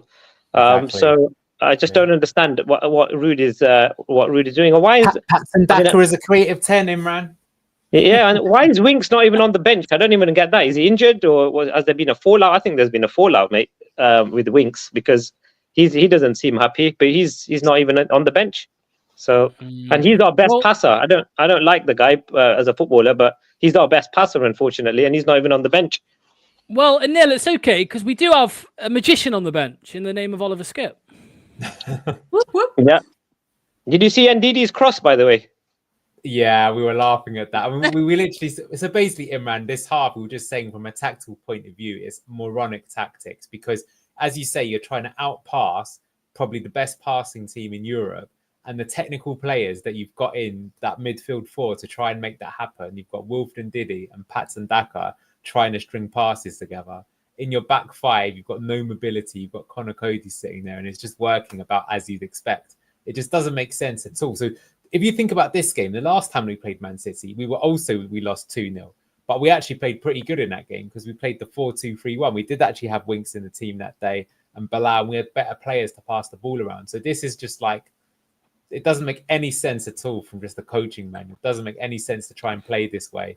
And it's working as you did, yeah. I'm not a coach. I'm not a manager, right? But if I was a coach, I would tell Ndidi, you do not cross the halfway line. Your job is to win the ball back. It's simple as that. Do not cross that. Because as soon as you cross that halfway line, Ndidi, you can't cross, you can't shoot, you can't pass. So stay in your lane, right? Soumare, you can only go like that's 10. The crazy thing, man, is that Soumare could do that, but he's been told to stay back. So if you look at exactly, Samari's Exactly. been told to flip. Again, it doesn't make any sense. It's just Look, I'm a fan. I just watched the game like Kate does, right? And Ndidi is probably one of the best of retrieving the ball. So what is he doing on the opposing, like on the attacking half? We don't want him there. We want him in the defensive half. And it's just common sense to me. And maybe I keep things simple. As you know, I like to Cooper keep looks like football Pep simple. Guardiola compared to Rude, and we gave Cooper pelters for some baffling tactical decisions. I never. Look at him! Look at him taking the moral high ground over We love here. him. Apparently, Steve Cooper's sitting next to you right now on the couch watching this game, laughing with you. I've just seen You're right, Steve. Don't worry. Go on, Kate. What'd you say? Apparently, Skip's coming on. All right. Who's saying- for? The comeback's on, guys. Yeah. It's gonna be for Samari, isn't it? It's got to be for Samari. Can I just say though that Mads has annoyed me today, not with the goal because these things happen and he's allowed an error, but he's so flipping slow at getting the ball out. Yeah. Oh my agreed. god, like he runs a bit like he's gonna have something and do something really And quickly. then he fakes it. Do anything. And I'm Yeah, like, and then he fix it to no one. It's driving me absolutely insane that at the minute. Like, goodness me. They're just like robots. It's like watching robots. Yeah, that's annoying me, Kate. To be honest, like he's going to kick the ball and then he fakes it and then he rolls the ball with his foot, and I'm like, come on, man, let's just get rid of the ball here. Let's not play around with it. Too slow on the ball. 100%. Do either of you see us scoring a goal in the second half? 100%. I think we're going to score 3. Yes, man. Yeah. April Fool's was yesterday, mate. It was yesterday. Yeah, I know. I do it the day later because it's just the way I am. But yeah, it's just madness, honestly. Ridiculous. Yeah, I don't know. Big shout out to you, by the way, Russ. I haven't spoken to you in a long time. Yeah, I don't know what to say, guys. Kate, Imran, if either of you are available at full time, then feel free to come on. No pressure. I know Imran. Yeah, no, I should be all right. I should be all right. Good. But yeah, I don't know. Let's just see what happens. Oliver Skip. I mean, I joked earlier that our Lord and Savior Oliver Skip is on the bench. This last question I'll ask you both. I'll go round to all of you. Facundo, would you like to see him have an appearance in the second half, or have you just given up on him as well? Yeah, I've given up. Goodness me, absolutely. Sorry, Kate, you go first. This system, he should be where Daka is playing, and it says a lot that we're 2-0 down and we're putting on a CDM. Welcome to Ruud van Nistelrooy's Leicester. Yeah. So look, for Kundo, I would have started today instead of Daka. But hey ho, let's see. He might come on. When I did this, when I wrote one of my articles a few weeks ago, I had to message the BBC because they'd done a typo. I'd written it, I just put Rude, but they like to put his full name. And the typo read Ruud van Nistelrooy. And I'm starting to think that who's the guy that's managing us. So Skip's come on for Vardy, by the way, guys. I thought someone just said that. Look at that's not that bad because Daka, if you're going to play him as the man up top. But that's 3 CDMs now. This is it. I rate it. Yeah. I rate that decision. On a scale of 1 to 10, though, how far are you rating it? Bearing in mind we've got 0.5 at the minute because he's fielded 11 players. That's the rating that he's got at the minute. I rate Ruud van Nistelrooy. I'll give him a 2 just for that. Oh yeah. Right, Kate, Imran, we'll see you later on. Yeah, if you're available. See you in a bit. Cheers, guys. See you in a bit. Wow, what do you make to that, Anil? Skip on for Vardy. I think it's brave, although we do just assume that Vardy's, it's dumb for me. That would have been reasonable to start the game that way. Just do 5-4-1 basically with one fast man up top. But it's like all that says to me is we're trying to not concede another goal, which maybe it will work. But so now we've just got Daka.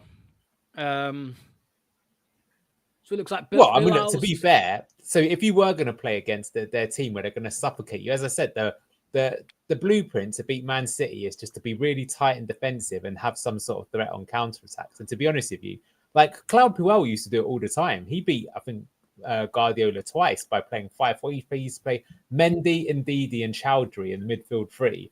And we just try and score on the break. And we did it a few times. It can definitely work.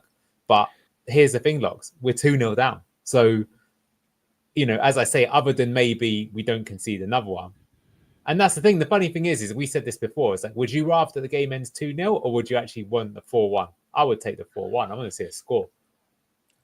Out of possession, it looks like a 5-3-2, right? So obviously with Bilal and Daka up there, but yeah, I don't know. We'll wait and see whether it's a decision to pull Vardy off or if it's a knock or something like that he's picked up. I mean, he was on the yellow, so maybe he did think he That's was true. losing his head. Yeah. That's true. Wonder whether Vards has lost it in the dressing room, somebody says. Yeah, you never know. You never know. Yeah, sometimes you need to make that decision, though, as a manager, right? If you think somebody's about to fucking lose their head. I always think back to that story, Anil, the Jose Mourinho Balotelli story, if you've heard that, where...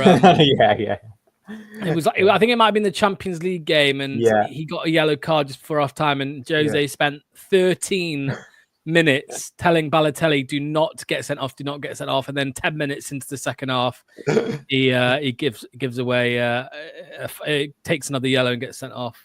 Oh, Bilal gets the ball away there, Grealish. Oh. Is that a penalty as well? Look like Grealish might have got clips there.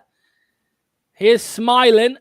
Mate, the only one that deserves to get sent off is Grealish for that dodgy beard he's rocking. He's not fooling anyone, mate. Yeah, somebody said about Hermanson looked absolutely fuming when he came back onto the pitch. I missed that. I can imagine Vardy clashing with Ruud van Nistelrooy in the dressing room. Yeah. Little right hook to the temple from front. I mean, yeah, you can tell with me, I've gone from wearing the turtleneck to like, this guy's got to go. He's got to go. Like, I'll tell you this right now, Locks, as well, is that even if the Championship, we're going to have a stronger team compared to most teams in it, this team's too slow. It's too pedantic. The pace of the football is... At least with Enzo, it was frustrating at times, but the thing is he knew how to inject the pace. So it was literally like slow, quick, slow. With Van Nistelrooy, it's just slow, turn back, slow, give the ball away, concede the goal. It's even worse. Yeah, it's I don't know. I mean, thank God at least that we'll have Abdul Fattawi back next season, and you can't imagine him getting signed by anybody just after an ACL. But I suppose my biggest worry though with Fattawi and I just hope it hasn't affected him too much. It can kill players. I mean, look at Justin, Ricardo, never really the same. I still think he got back to a higher level, but Justin especially never been anything like the player that he was. Yeah. What they will say is that normally if you get it when you're young, you can get over it. It's a bit older, it's a bit difficult. But I mean, that's a very severe injury. So. And the problem Justin is, wasn't that old, was he? He was like 24 at the time, maybe 23 even when Justin got his. Yeah, but then he got like another injury pretty soon thereafter, didn't he? Of a different kind. So you spent like 18 months out of the game. It's difficult to come back at that point. Elite level, remember? But yeah, I mean, because the thing is with Fattawi as well is that like, I think he was the most fouled player in the Championship when we were down there. So, he's going to have contact again. Is Jeremy? I mean, so far though, the change has done nothing. We're just parking the bus even more. Skipper's on the left side of Samare. So yeah, I think we have made the change here tactically, because before it was like a 3-4-3. Now I'm not even seeing that. It's just like a 5-3-1-1. Yeah, Bilal slightly in behind Daka when we've got the ball, which has been for about 10 seconds this half, and when we don't, he's defending in the 2 with Patson. Somebody asked Anil, has this been as fun as you imagined? Yes, sadly it probably has. As in, it's not no fun whatsoever. On a scale of 10 to 20, what a random scale. How useless is this Leicester City side? 20 easily. Chip says, is this the same Chips? Because you're having a different profile. Yeah, I'm guessing it is Chips, the magician of the graphics on BTG. When are we going to have the pleasure of seeing people like Daka, Fass and Vestergaard leave the club? I'm so bored of them. Well, I imagine I reckon, Fass is definitely leaving this summer. Yeah. Vestergaard might be difficult to shift because he's just signed a new deal, and who's going to want him? Maybe if we're lucky, he will actually get loaned out this time round. because that almost happened before, didn't it? But because I think he just had a kid, they didn't. But maybe this time round, just like we know the secret. Just tell him that your dog is banned from Seagrave. Yeah, put a no dogs allowed sign. Yeah, he turned down a couple of bids. Germany, I think. He had a couple of bids in Germany, but Hertha Berlin, and there was another one. But we won't sell him. But I mean, maybe even if we took a little knock and it's like we're going to pay half his wages or something like that, I just don't. Because the thing that worries me, Manny says this, and I agree with him, is that like when you've got players like Ayew and Reed, the issue is there's the temptation to use them. Whereas sometimes, as weird as it sounds, if you don't have them at all, it forces you to be more creative with your solutions or give another player a chance. Yeah, it's a good point. I saw someone blaming that. Do you remember the Newcastle game where Rude picked? No, he came off the bench against Newcastle. What game was it when he played? Was it Wolves? He played, Wolves, where Rude picked Danny Ward. Yeah. And I saw someone blaming Rudkin, and he was like, "It's Rudkin's fault that Ward played today." And I went, "How'd you work that one out, mate?" And he went, "Because he's an option still, and that's Rudkin's fault that he's still an option." He's sort of got a point there. He sort of has got a point there. But yeah, that's bad on Rude there as well. It's funny though, looking at this Man City team, you can see that without Haaland, they just lack a lot. They have a lot of the ball, but you can tell they just don't know who to aim for. Yeah. I think Marmoush is a good player, but he's not. He's playing as a sort of false nine today. So that's not his position. We touched the ball. Vamos. Yes. Hello to Chips, mate. Thank you for legend. Here is El Kanouche on the ball. He's going to have to go back. That's pronunciation. Love it. El Kanouche. Yeah, I've started with my pronunciations a little bit. Vestergaard. I think he fully goes in on Christiansen. I'm like, no, Christiansen's fine with me, mate. Yeah, Bilal dwelling on the ball and getting robbed off it. Yeah, Doku now. Got to play faster in the Premier League, my friend. I'm not a fan of Doku, mate. He's all like shimmy. He looks like he's on a dance floor in the 60s. Do you know what I mean? Rather than actually playing football. Yeah, I don't know. Someone said when we score, it'll be the loudest the King Power has ever been. I mean, that assumes we're going to score at home. I do think we will score a goal this season, but I'm not sure it'll be at the KP. Admittedly, though, we do have Ipswich and Southampton at home. That is the... Yeah. There will be nobody there to see it. Yes, Ross, mate, I'm all good. Hope you're doing well, mate. Haji is kidnapped. What do you mean? God. We always say this, Pete, Anil, but this is like a training session. Oh my God, we have somebody special with us right now. Get ready for this, people. Get ready for this. We have... Oh, he said, are you ready? Is he ready? I hope no, he's not ready. He needs a minute. Right. He needs a minute. Best news of the night, if you ask me. Not even close. I was going to say, if you go into the other studio, there's a we're watching the game there. Oh, this should be 3. No. Ooh. That was Nick O'Reilly as well. That was his chance. Trying to be too cute. Should have just smashed it.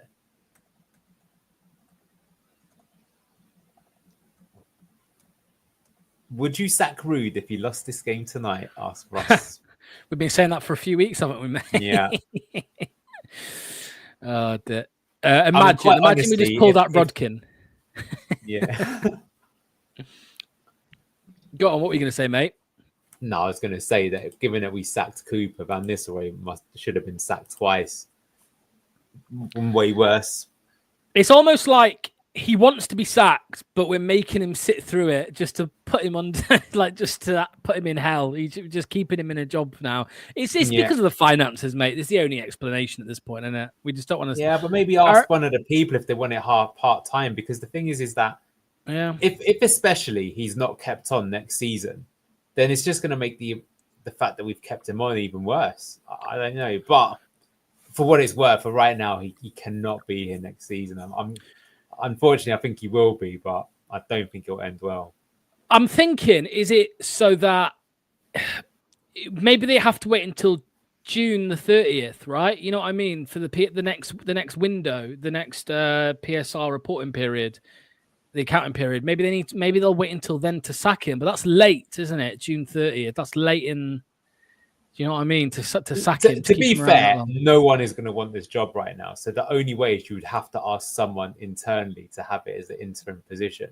And even people interim probably don't want it, because what will often happen as well is you'll be given it interim, you'll have a terrible record. And then whoever comes in, they'll be like, oh, well, I don't want this guy either, because they lost 8 games in a row when they were in charge as the assistant. So it's just going to damage your career. And, if you wanted an interim coach as well, you get paid nothing like what the manager does. Yeah, it's like Ryan Mason, mate. His managerial career is just nowhere, because he is just the guy that takes over at Spurs when somebody's sacked. It's kind of like what like Mike Stowell and stuff. That's what they did for a long he's not time. even at the club anymore. He probably do you remember them against Bournemouth that time when they sacked Brendan? Rude makes them look good. Adam Sadler and Mike Stowell. He does. We actually scored against Brentford more than what Rude did. Well, at the moment, the game is just being played on our 18-yard box, and Man City are just passing it side to side. Yeah, just literally. trying to exhaust our players. They'll probably get some goals late on, would be my prediction, because this is sort of like Enzo in the Championship. Oh, Facundo's coming on, it looks like. And Mavididi. Oh, Coley, sorry. Coley, yeah. Interesting. What he's going to do here. Do you think it might be a change of shape? Hello, is Lukey boy. What's going on, man? Hey. Can you hear us? There you go, mate. All right. Oh, I've set my... Yeah, I can hear you. Can you hear me? There's quite a bit of a lag. Yeah, man, all good. Well, there's a surprise. I was going to do a big introduction for him, but he's here now. he'll be back in a sec. Bring him on in the 60th minute. The substitution. Yeah. Blue tinted glasses. Do you think it'll be a change of shape, or maybe he'll just? No. It could just be a like for Bill. Knowing Rude, he'll take off El Canoes and he'll put on Facundo, and he'll probably take off Cody, because I don't see him doing anything, and put on a Coley. I think it was a Coley. I'm sure it was a Coley. It was a Coley, yeah. Cooper's #1 fan, Luke. 2-0 Ipswich. So what does that mean? Against Bournemouth away, that is impressive. Yeah. So we're going to be... the table's going to look even worse, to be honest with you. Table's going to look even worse. Well, they've been better than us, I don't think. If you look at the goal difference, they're outperforming us quite significantly. Ooh, nice play there. Ball in. Marmouche. Savinio. Grealish. Doku. Doku should have buried that himself, in my opinion. But...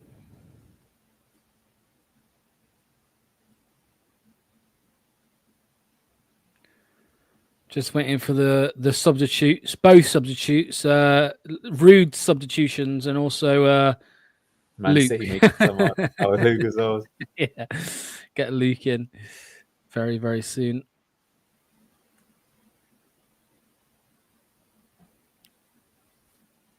Silver lining: can other results save us from being relegated at Forest?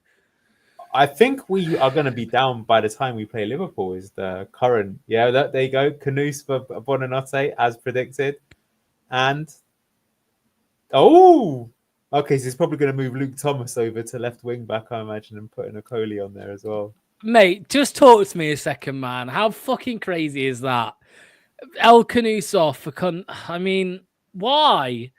What's the point? What is the point, man? I don't get it. Well, so let's no see, change the game in shape. finishes 2-0. He'll probably say, I was proud of our performance in the second half, even though we literally... I can't even remember getting it into anywhere near the 18-yard box at the moment, yet alone a shot. Wait, it is what? mental, though, that he's such a negative manager. You would never have thought that. Oh, nice spin there, indeed. Lukey boy, what's going on, my friend? God, I hope you can hear me now. Yeah, Yeah. loud and clear, mate. All good. Oh, mate, as soon as I set my alarm at like 5 to 4 in the morning, I'm like, all right, yeah, let's see the score real quick. Of course, Grealish has fucking scored.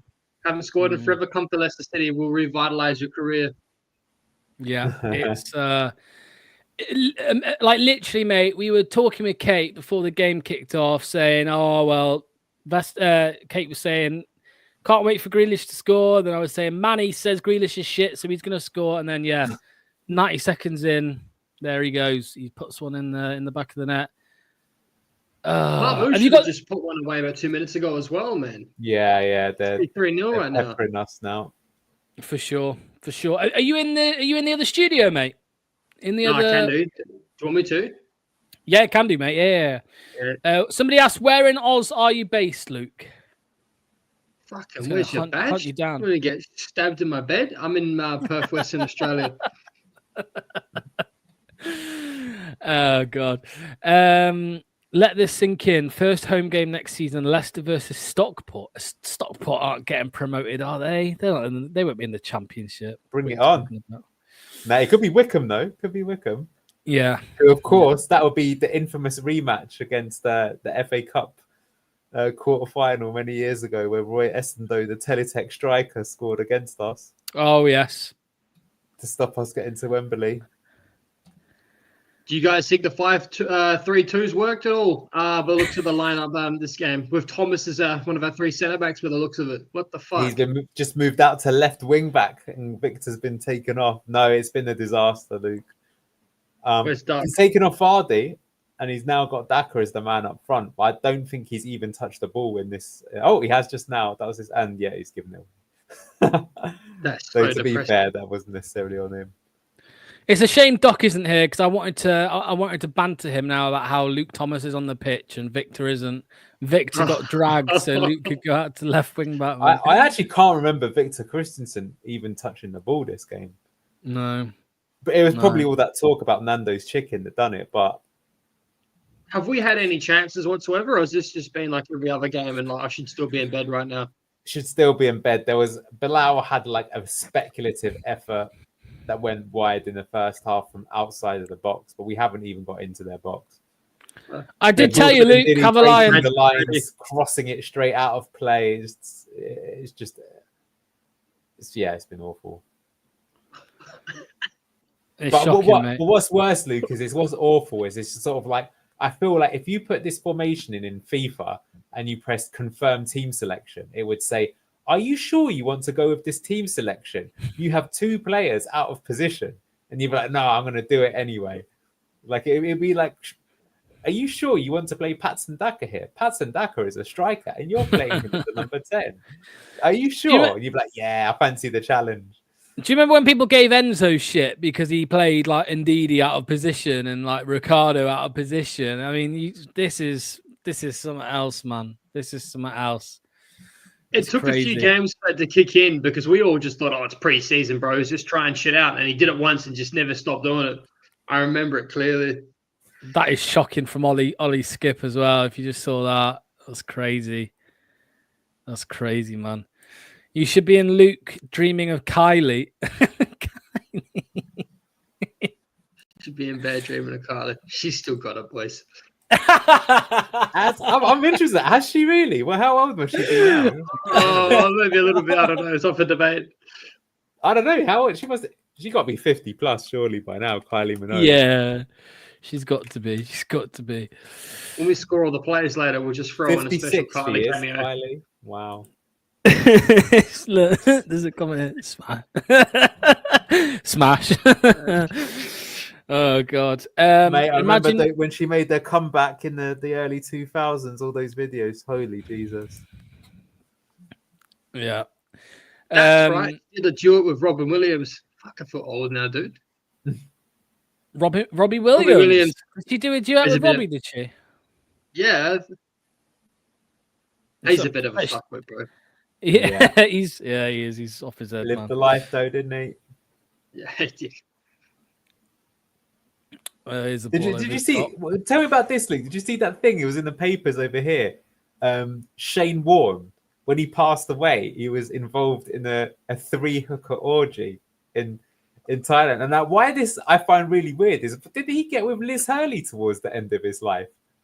It's like, Yeah, I he don't did the get rock people star like life you. as well.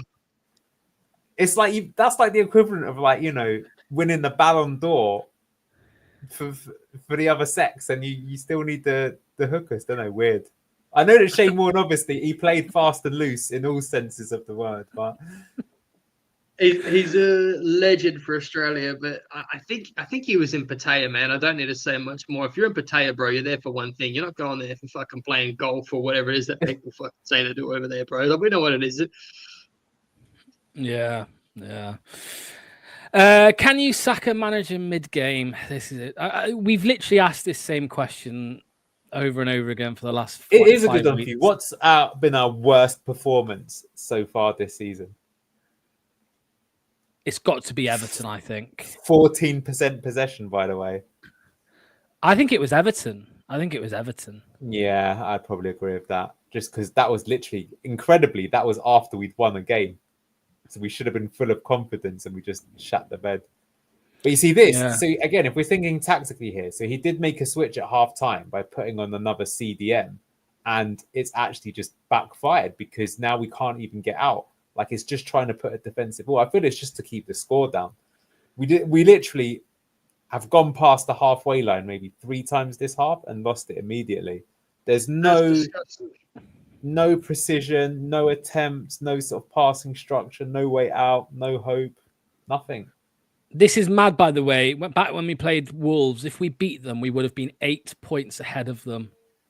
And now we're 12 and we'd behind. still probably be 5 points behind them now, though, is the thing. I mean, but I will say, though, for me, that Wolves game, when they beat us so easily, it was just, I knew we were down then, because it's like you knew that they were underperforming the amount of points they should have picked up. And it's like, if a team that bad is that much better than us, then look at us now. We're 12 points behind them. It's just, yeah. For me, this goes down, I think, as maybe the worst season we've ever had, really. Yeah, I mean, some people will argue, some of the old uns out there will argue the teams from, 20 years ago, 25 years ago, whenever it was. But this one's just been it's kind of been a bit weird in a way. Like to be in February and most fans given up, a few weeks ago when we were in February and most fans had given up at that point. It's crazy, man. It's absolutely crazy in February to have given up. It's a good question there. Worse than the Peter Taylor one, but I actually think it is worse than that one. I can remember some moments in that season, like Akinbayi scoring and eventually and some other stuff. That was pretty poor, though. I will agree that Peter Taylor, we were actually top of the Premier League at one point with Peter Taylor, and then we got relegated the next season, which was insane. I mean, I saw a debate, Luke, on X the other day about the 2023 season. People were debating which one was worse. This is definitely worse, right? 2022, 23. That last relegation season, right? Like, if you remember, like, you almost didn't want to score because it was like fucking. We would start decent every single one of a lot of those games, then we would score. And it was like the second that we scored, all the players would just fucking switch off, and then eventually we would concede again. And like, but that last relegation season, we were still scoring. I think we scored a fair amount of goals that season as well. But like this season, there's just no hope whatsoever. We've given up as well as we did like that last season, but we're not scoring at all. And we've got an absolute retard in charge of us right now. Like, I don't even think he's going to get a job elsewhere.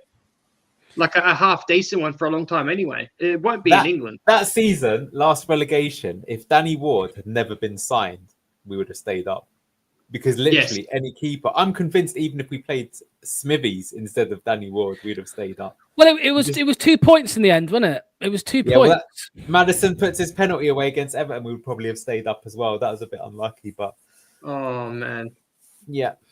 And if we'd have stayed up that year, things would be so different, man. Yeah. Because what game was it when Maddison blindly passed it back and that cost us a goal? Was that Everton as well? Yeah, Bournemouth. They beat us 1-0 as well. So he doesn't make that back pass. It's 0-0. We probably would have stayed up again because it was pretty close in the end. And there was the 2 games when that was one of them when Rodgers was sacked, and we had those 2 games. It was Bournemouth and Villa, and even the Villa game. I remember it was Wilf, like just went to lash at the ball to clear it, miss kicked it, went to Bertrand Traore and he put it in top bins, and then Dewsbury Hall got sent off. But those 2 games kill us. If they had a manager lined up ready for that, they should have had like a contingency plan. The Villa one wasn't so bad, right? Because if the other team scores a worldie like that, they score a worldie. But the Bournemouth one, like I said, literally our best player that season probably was James Maddison, and he gave, you could see it on his face. But do you know what? Just thinking that coming back to that Peter Taylor season, do you know what? There are quite strange parallels, because what happened that year is basically our downfall began where our best manager and best player at the time left, because we lost Martin O'Neill, Emil Heskey, and actually Neil Lennon. I think that one doesn't get talked about enough. And then it was just and this season, what's happened? We lost our manager, we lost our best player, and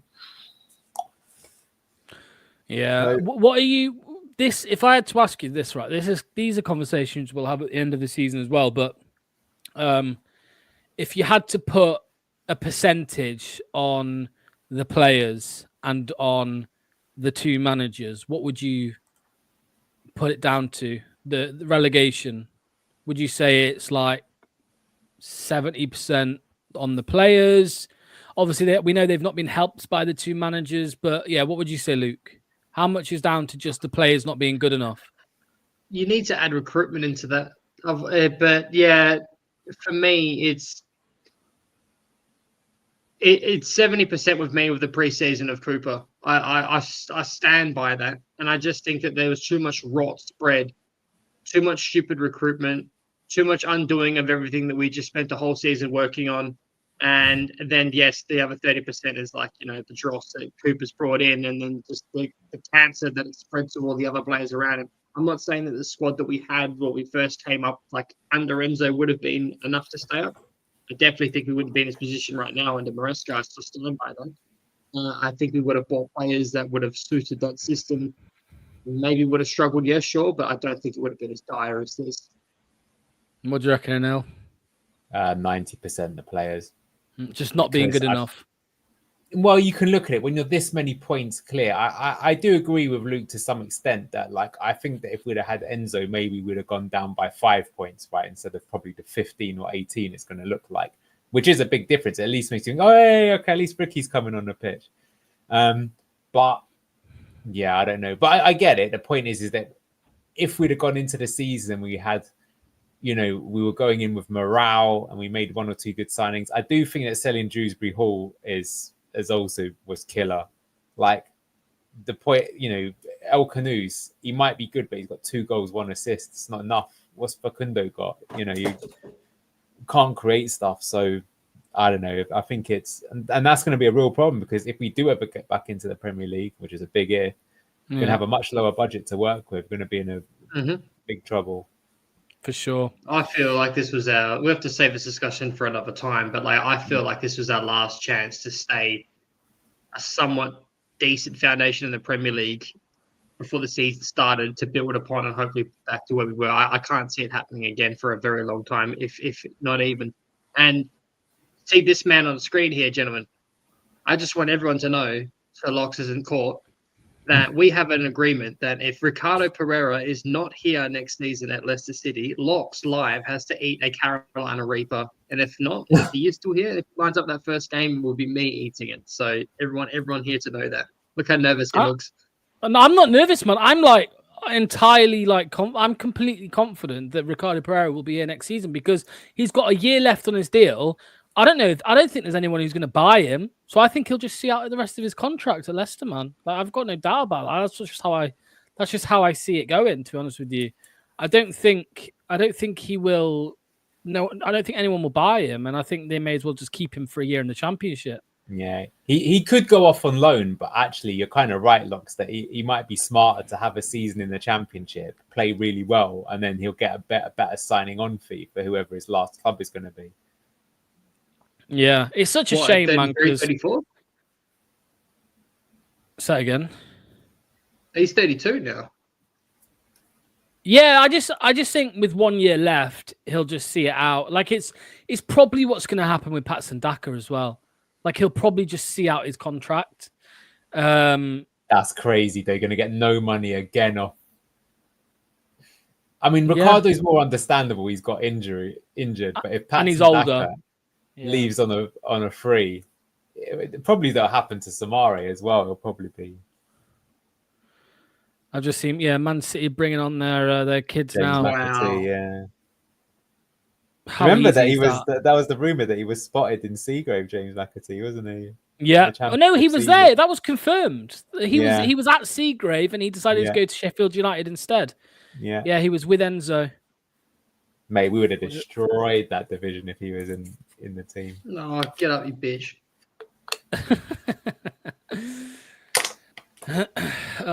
Who was that? Was that Luke Thomas on Savinio? Yeah. Please don't say Daka will be here next season. I mean, if you can find someone who wants to buy him, then he won't be. But I'm struggling to think of anyone who would want him. I don't know. Maybe you could be able. What do you reckon? You could probably sell him to like a newly promoted team, maybe like a Leeds. Maybe you can sell him to. He's the got that Saudi Red Bull League. link.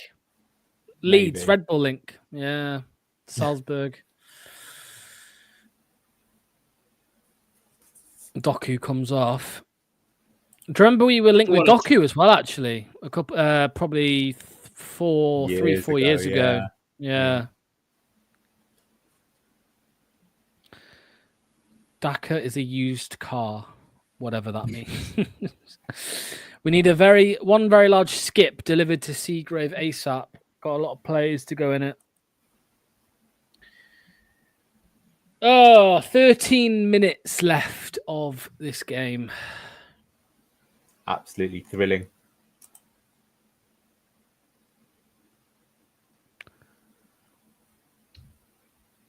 Damn.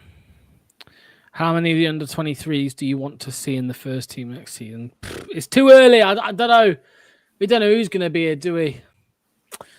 We've got no idea, really. I don't even know if Buddy Monga's going to be here or Jake Evans. I think Evans will be. Monga's probably the one that. The thing is, you've got to be careful. If anything, next season, the person that probably I think we can be. Oh, here we go. Mr. Fatawu, you've got your wish. You'll be the happiest man in chat. Your man's coming on the pitch. Jordan, are you? 12 minutes He left. even walks like a turtle, man. Walks like a turtle. Will Alves Alves next season will be the one that I expect is going to be quite highly involved. Be interesting to see how he does.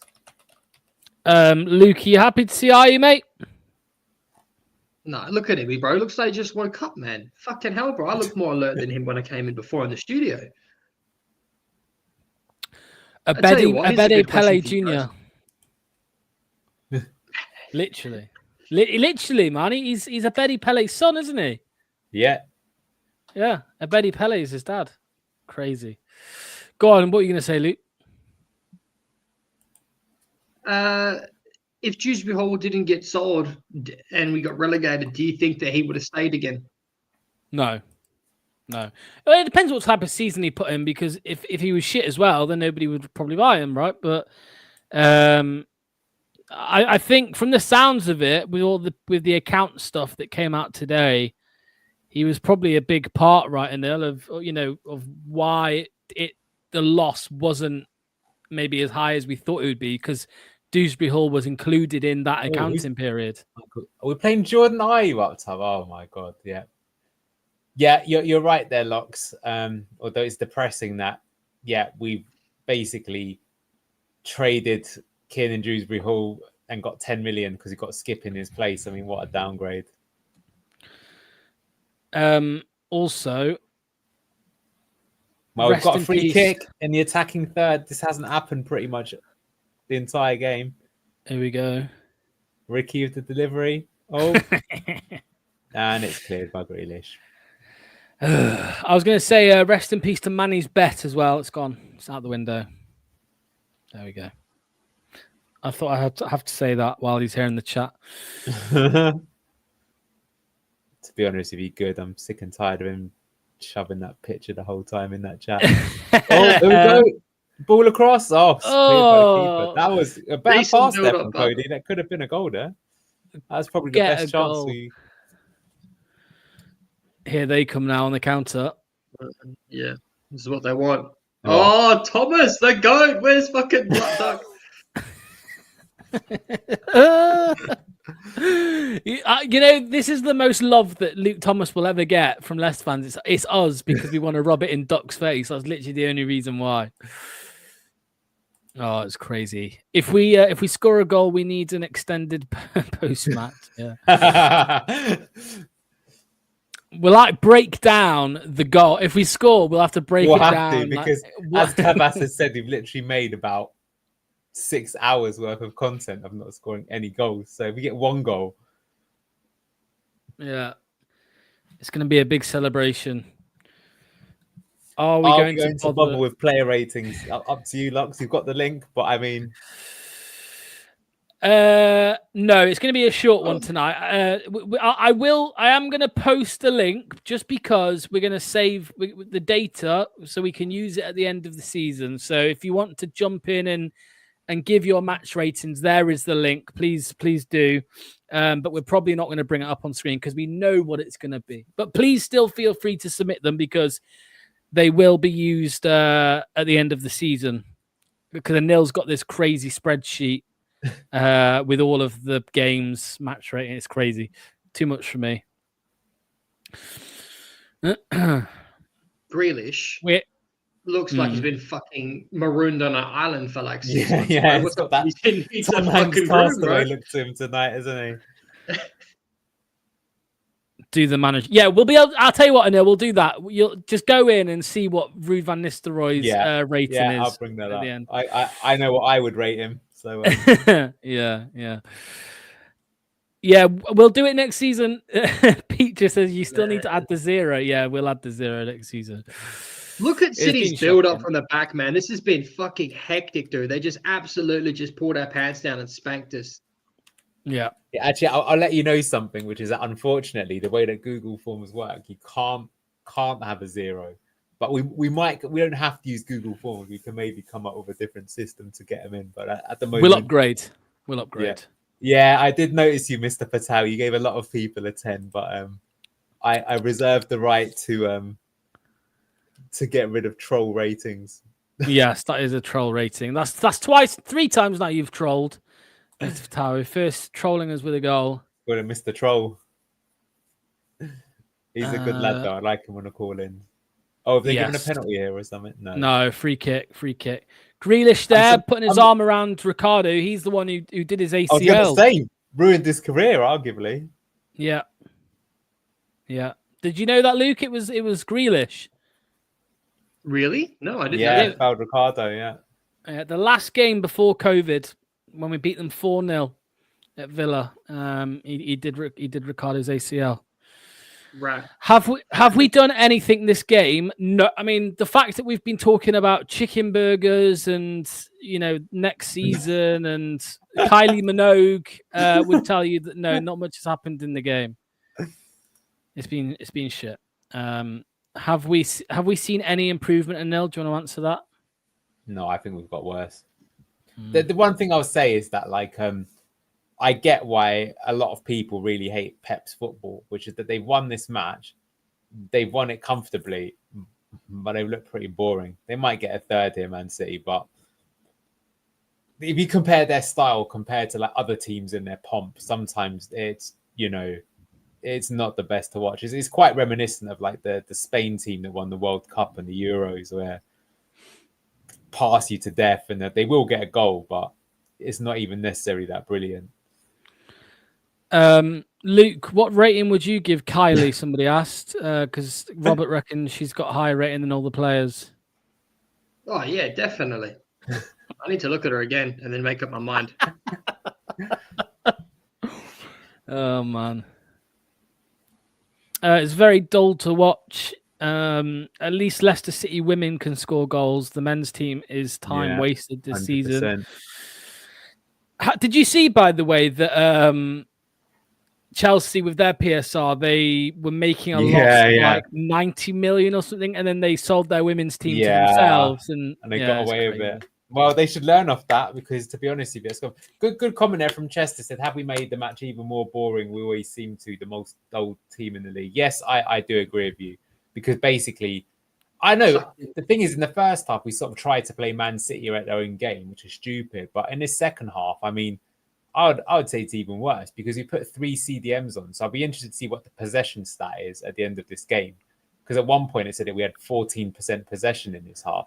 So we've created absolutely nothing. And it'll probably get away with it. So it will only be 2-0 to Man City. But we all said it in the match preview. We'd rather have got Tonks 4-1 and scored a goal. So does it matter? No. It's zero enthusiasm. I say massive respect to all the fans that have gone to the game today and to all you guys in chat. Like, there's a reason why we're talking about chicken burgers and Kylie Minogue, as you say, Lux. Yeah, I just got the average positions here, which I'll just quickly bring up a second. Yeah, I was so just about to people bring can- that Oh my up. god! Did anyone get past the halfway line? You're about to see. Here we go. The answer to your question, Anil, is a big fat no. There it is. Oh my god! Well, there's your preview for the analysis show, guys. That is rank. Look how bad that is. By the way, who is number 9 in that chart? Yeah, he's Jamie not even there, Vardy. is he? Where is he? He's not even there. Ricky He Hayes is there. Come Oh on, my man. god! I didn't even see him. He was that deep. What the fuck? That's bad. That's bad. Yeah. I can't tell, Anil. I've seen Ricky P looks like he's playing in the double pivot, sort of, alongside Wilfred and Didi. But then in possession, I've seen him push up the right wing. He's actually been decent. Go on. We've been playing. Oh, we're gonna score! Jordan Oh, Ayew. You fucking turtle. Gets there a week later. no, that was Facundo. He's Shit put that pass. pass way too wide, or he maybe should have shot it. That should have been. Oh, Fuck's sake. oh, Brubs. man. Oh, face, just fucking get a red card and make my day, bro. Just snap his legs, bro. What else we're gonna fucking cheer for? Give Grealish an ACL for Yeah, revenge. just imagine that. I want a full double leg challenge, studs up, straighten his ankle, snap his leg, and then put his hand up and complain like, "What have I done wrong?" And there comes Yeah, the hate go on. comments from Man City on, fans Steve. later on.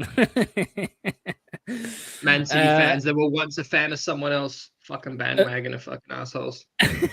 Well, he skipped there, almost took out Grealish. There you go. He's trying to get into Luke's good graces. I Yeah. think he's just too clumsy. That's it now. Skip's in your good books now, isn't he? Yeah, I always said he was right.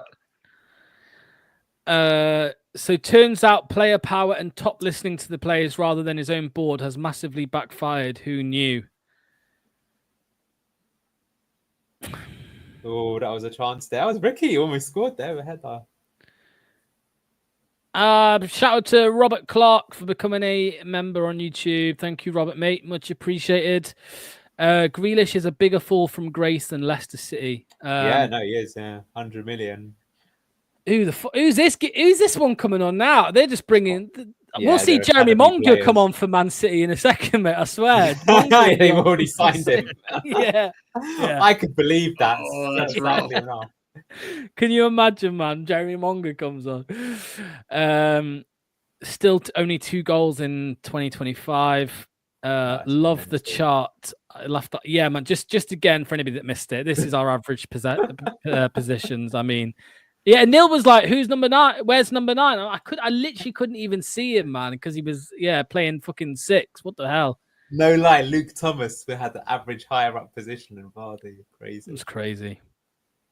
The thing is, though, is that has made the difference because that's another reason why in this second half we've had so little of the ball. Because the thing is, like I say, if you're playing that back 5, you need to have people in to try and get a hold of the ball. So Vardy's done that to drop in. Yeah. Oh. No. I told you, you should have had a lion. Luke. They've not been particularly special, Man City. They've fallen quite a lot off their Rico Lewis Sandu. Oh, okay. Is this the Brazilian lad they signed from Palmeiras? What's He's his a name? wonder kid in the current FM. If you get him, Vitor Rice. Oh yes. Yeah. Yes, I know. Looks like Southampton and Ipswich have both won. Good for them. Good for them. Honestly, we should finish bottom. I think we're the worst team in the league. I've been saying this for a few months. In my opinion, we are the worst team in the league. We got a few scammy wins early on. Bournemouth didn't deserve to win. Southampton, probably we did deserve to win, but we got lucky. Ipswich didn't deserve to get anything out of that game. Got lucky. Yeah, Palace 1-1. Who is it? Palace versus Saints. Yeah. So they scored then. Scored. Oh. But yeah, I was going to say, where was the comment I was going to bring up? I can't find it now. I agree. We are the worst team in the league. Yeah. Derby record still on for Southampton. Yeah. They play us, and that's why I'm convinced that they won't get the record. 90 seconds left to play, by the way, everybody. No, big. Ricardo's been half decent since he's been on, I will say. I'm surprised, unless he's just not fully fit yet. What the fuck was that? Oh, you fucking idiot.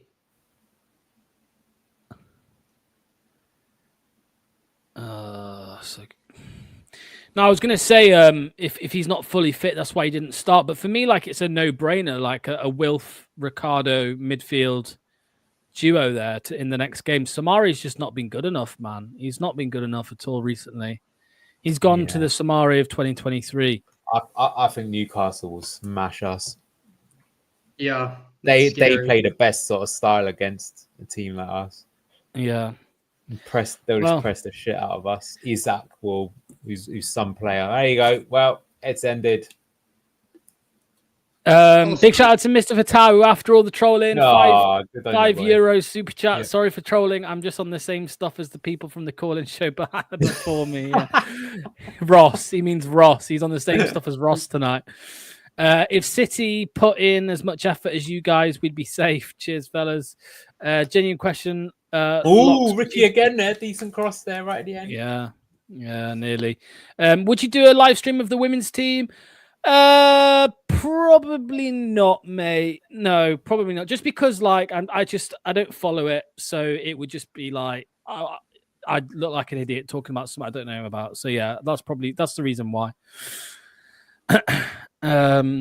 Well, that might be the women's game has improved a lot, but I do have to say, I remember seeing the Women's World Cup final. I'm not making this up. And in the Women's World Cup final, they took a corner and it went straight out, and not straight out as it went all the way over to the other side of the box. Like literally didn't even. And I just thought, if that's elite level standard, they got a lot of improvement to do. Yeah. It's literally just because I just don't know. You know what I mean? Like I couldn't even name a player. I could not name a Leicester women's player. So, but yeah, that is full time. It is full time. It is Manchester City 2, Leicester 0. I'm surprised it was only 2-0 though. Nobody actually guessed 2-0. I don't think everybody said 3-0, 3-1, 4-1, something like that. So, yeah, I mean, as I say, I will say, I mean, I don't know if it's good or not, but he's made a change at half time there, Rude, by going for 3 CDMs. And that has meant that we've been a bit more resolute defensively, although I think Man City should definitely have scored with Marmouche. But the thing is sure, we haven't conceded another one, but we literally, I mean, maybe right at the very end there, we could have scored, but we weren't creating anything. I'll be interested to see what, I changed the channel name back to For Fox's Sake, well... or we've given up, probably more like it is the way. So look, I'll give you my analysis that from a tactical point of view. So we've gone for that. We started with a 3-4-3. You've got Luke Thomas as a left centre back. You've got Patson Daka as a technical number 10. You're trying to pass your way out of trouble against one of the best passing teams in Europe. With Wilfred Ndidi and Patson Daka in your midfield box. Does that sound like a good idea? Well, that's why they've stolen the ball of Wilfred Ndidi early on to get 1-0 up. Very poor. Mads made a mistake, probably his first one of the season, but he did make a mistake, you've got to say. That's 2-0. Second half, what did he do? The change he made is he took off Jamie Vardy and he puts on Oliver Skip. So we've got 3 CDMs now. That was Ndidi, Skip and Samare all in there. We created absolutely nothing. Man City didn't score in that second half. They didn't need to. And then maybe right at the end, they've put Ricardo on. And then he actually could have scored a header and did a few nice passes through. Facundo almost played on Ayew, but very negative manager. I think he got the lineup completely wrong to begin with. And his changes were totally uninspiring in the second half. And that we want to see some joy, not just, we managed to keep a clean sheet for 45 minutes against Man City. Yeah, I mean, Luke, talk to me. I know you didn't watch all the game, mate, but from what you did see, I know you probably wish you stayed in bed, but from what you did see, mate, what did you think? Just more of the same? You're on mute.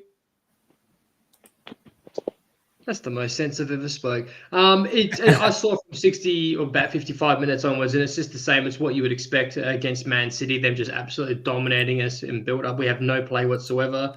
Exactly like you just said, mate. I could have stayed in bed and you could have given me the cliff notes, and I could have perfectly envisioned how it would have gone. So yeah, really, really painful, mate. Look, we're just garbage. This is probably the worst team in the league without a doubt. And Ruud van Nistelrooy definitely cannot stay next season. As Anil said, he stunk the place out.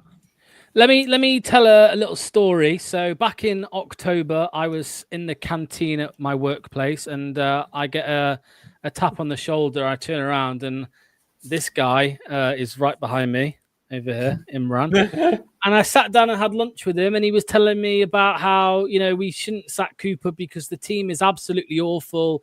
We're not good enough to stay up. We haven't got a Premier League team. And I was like, yeah, shut up, Imran. It's Steve Cooper's fault. It's all his fault. We're going to bring in a new manager. We're going to stay up easy. Now talk to me, Imran. How you feeling after that one, man? Yeah, but you also said, right, that, you know what, if we do replace him, what's to say we'll go to 12th, 11th, and that's blue-tinted glasses. I don't think they were my word. I don't think I said 11th or 12th. That wasn't me. You said we'll go up the league. You said something like, we could go up further up the league. We've got a good enough team. And I was like, really? But anyway, look, it's all opinions, isn't it? I was proved right in the end. I could have been proven wrong. Maybe Ruud could have turned it around. But I say what I see. You know what I mean? Like, I just saw that we had an inkling of a chance there right at the end when Buonate went through. He could have shot. He didn't do that. And then he could have played an easy pass to Ayew. He didn't do that. And that's where our problem lies. We just not making those right decisions. I don't know if it's a confidence thing. I don't know if it's a quality thing. I don't know, like what's wrong. I mean, it's a simple game, football, right? It's the simplest game in the world, and we can't put the ball in the back of the net at the moment, which goes to show that it's definitely the manager that's the issue, because he should be instilling that confidence, that drive, that enthusiasm to the players, and he's not doing that at the moment, I'm afraid. Well, we said we weren't going to go through all of the player ratings, the match ratings. I have asked everybody to fill it in, so I'll just put it in the chat once again. Just give us your player ratings, because we will use them at the end of the season. But we have promised you the go on, Anil. We promised you the manager rating. Well, let's give it 2 more minutes just to see if there's any change. Okay, I don't think there will be, but we'll see. There is the match rating. It's in the YouTube, so you can go through and give your player ratings. But more importantly, we want to see what you say for Ruud van Nistelrooy. Anil, there's a comment here which says RVN is the definition of a new manager bounce. There's been really nothing to show since then. I mean, we got 4 points in those opening 2 games, West Ham and Brighton. And since then, mate, not a single league win. I mean, sorry, no, we did. We had Spurs, but yeah, only 1 win since then. Only 1 win since then. Is this the worst manager we've ever had? Has to be. Yeah, has to be. If you look at what he's doing, it doesn't. Like I said, we spent a lot of time calling out all the mistakes that Cooper made. He did a lot of bad stuff as well, but some stuff made way more sense than what Ruud's doing. Some of the stuff, his decision making is baffling. He said it as well again, like this game, what we've done, we've taken off Bilal and we've put on Facundo. We took off Vardy and put on Skip. We're 2-0 down, by the way, right? Are you trying to make the fans hate you even more? It doesn't make sense. He kept with the kind of overlapping fullback system for the first half of his stay here. Now he's changed it to this. We haven't got a single point since he's gone to this back 5, by the way. Yeah. Has it improved the defense? I don't think so. It definitely hasn't improved the attack. I wonder what our XG is, if someone could bring that up right now, what it is for this game. But remember when Ruud first came in, I remember him saying on all his interviews that, it's going to go to the last day. It's going to go to the last day. It's going to be very tight. He was even wrong there. So you can't even pick a team, and you can't even get the relegation fight right as well. Yeah. I'm going to bring some up on screen. 0. Yeah, I mean, that's shocking. I was just going to bring this up here. Let me just share my screen. Just at the 0.02 it says here was our XG. So yeah, we just got some Did we have a stats. shot? Did we have a shot on target, Anil, in that game? I don't think we did. No. No, I mean, you can see the stats here on the left-hand side. So, 0.02, 0 big chances, 2 shots, 0 on target. That might update, because I have to say, though, as weird as it says, we probably should have scored there with Buonanotte, but we didn't. He bad pass. He said he should have just struck it. So I think we did make one big chance. But I will say it was totally against the run of play, just because they took their foot off the gas and had made a few subs. So it's not like it would have been like, what was that game where we scored? Yeah, against Chelsea, Cooper's last game where we scored right at the very end, and it was just totally irrelevant. Just, it still got sacked regardless. Luke, let me ask you this, mate. Somebody said here, let me just find it. Somebody says that the last 10 minutes was better. Obviously, Ricardo Pereira came on. I can't remember when it was. I think it might have been 2 games ago where he came on, when he first came back from injury, and then he missed another game, the Man United game he missed. But there was just a bit more energy in the midfield. Would you be a bit more confident on us scoring a goal at least if Ricardo starts the next game? What, like Ricardo on the double pivot? Yeah, definitely. I think he would be instrumental for a build-up play, but I'll have to say that the Newcastle game is not the right game for that. If Ricardo Pereira is, injury-riddled and potentially as fragile as he is, playing him in a double pivot against Newcastle is a dangerous idea for him to get injured again, in my opinion. But yes, to answer your question, I do think that his introduction, we looked a lot better when he came on. I think he's vital for our build-up play. I think players feel that confidence when he's on the pitch as well. He's got a bit of an aura about him because he's so good, probably in training as well. I think he's class. I definitely think that would make a massive difference. And Neil, we just saw the answer to this question, didn't we? We saw why Ruud doesn't play for Kondo. Yeah, maybe, but I don't know. Like, I remember we used to call him Coward Cooper. I think Van Nistelrooy is even more of a coward. He doesn't offer any attacking threat there either. Again, when you're 2-0 down, I mean, put the two of them on the pitch together. But yeah, that was... Look, maybe it's because he hasn't had much game time. But yeah, he had one... Like I said, Imran summed it up perfectly. 2 things he could have done. He could have either struck it, he'd have a good attempt there on goal, or he just had a simple pass. It wasn't even a complex pass. And he's overhit that ball so badly to Ayew that, he's never got a chance of getting onto it. What about you, Imran? Is more attacking, I agree. Which is mental, but it's true. Yeah. What do you think, Imran, about... I mean, I'm talking about Facundo here, but like... in fairness to Ruud, I suppose, if you're going to be fair at anything, it's whenever we've seen Facundo, for example, start, under Ruud, I know it was different under Cooper, but under Ruud, it's lackluster, just like the others, really. The Mavididi one, we had an interesting, we were talking on Fox's Den in the week about Mavididi. He's actually the highest expected assist maker, if you like, in the team, at the club this season, and he's really not played many. So, yeah, what do you make to them two in particular, Mavididi, Facundo, who don't really start too many games under Ruud? Yeah, I just think Ruud's just playing it safe, because if you play with Mavididi and Facundo, they're going to give the ball away. And I think that's what Ruud doesn't want to do, and that's why he went with Ayew and B. Cordova-Reid at the beginning and thought that would work. But he just don't fancy him because he thinks that they give the ball away. And that's how Ruud plays. He's a safe manager. I think if you compare him, I know you don't want to talk about Cooper. What Cooper did is he went into each game saying, let's just defend, right, for the first 60 minutes, 70 minutes. Let's keep it tight. And then, as you know, in the Premier League, it gets, you get chances in the last 20 minutes, right? And that's what Cooper gambled on. He wanted that last 20 minutes. And that's why we got so many last-minute goals, because we played crap football for 60 minutes. We hated it. Like you said, it weren't great to watch. But then the last 20 minutes, when teams open up and players get tired, we'd get chances. And Ruud's gone total opposite. We'll play this passing football, which we can't do. We're giving chances away. And then as a result, the morale of the team goes down, the confidence goes down, and we're now in this mess that we're in at the moment, where I just think that everyone's given up, including Mavididi and Facundo. They don't seem bothered as well, do they? No. Well. Now it's time for the moment that we've all been waiting for. We like we said, we're not doing all of the player ratings today, but we are going to find out Ruud van Nistelrooy. Take it away, Nel. Take it away. 1.3 out of 10. So I think only one person didn't give him. So probably Mr. Fatawi here. You probably pushed that up. to a whopping 1.3. There you go. So shocking. That's It's crazy. Yeah. Yeah. And look, Yeah. let's discuss this. I mean, I agree. I don't think he will get. I think he'll get found out in the Championship. This manager. Can you imagine if we do what we did with Cooper and we sack him after an international break's already happened? Because we did this with Cooper. We had the international break. He stayed in the job, and then we lose to Chelsea and we sack him. At the time, it made no sense, but now we know there was something kicked off after that game, I think, a few of the players. But imagine we did it again. Like, I know we all think he should be sacked, but does anybody here on the panel actually think he might be sacked after tonight? I don't think so.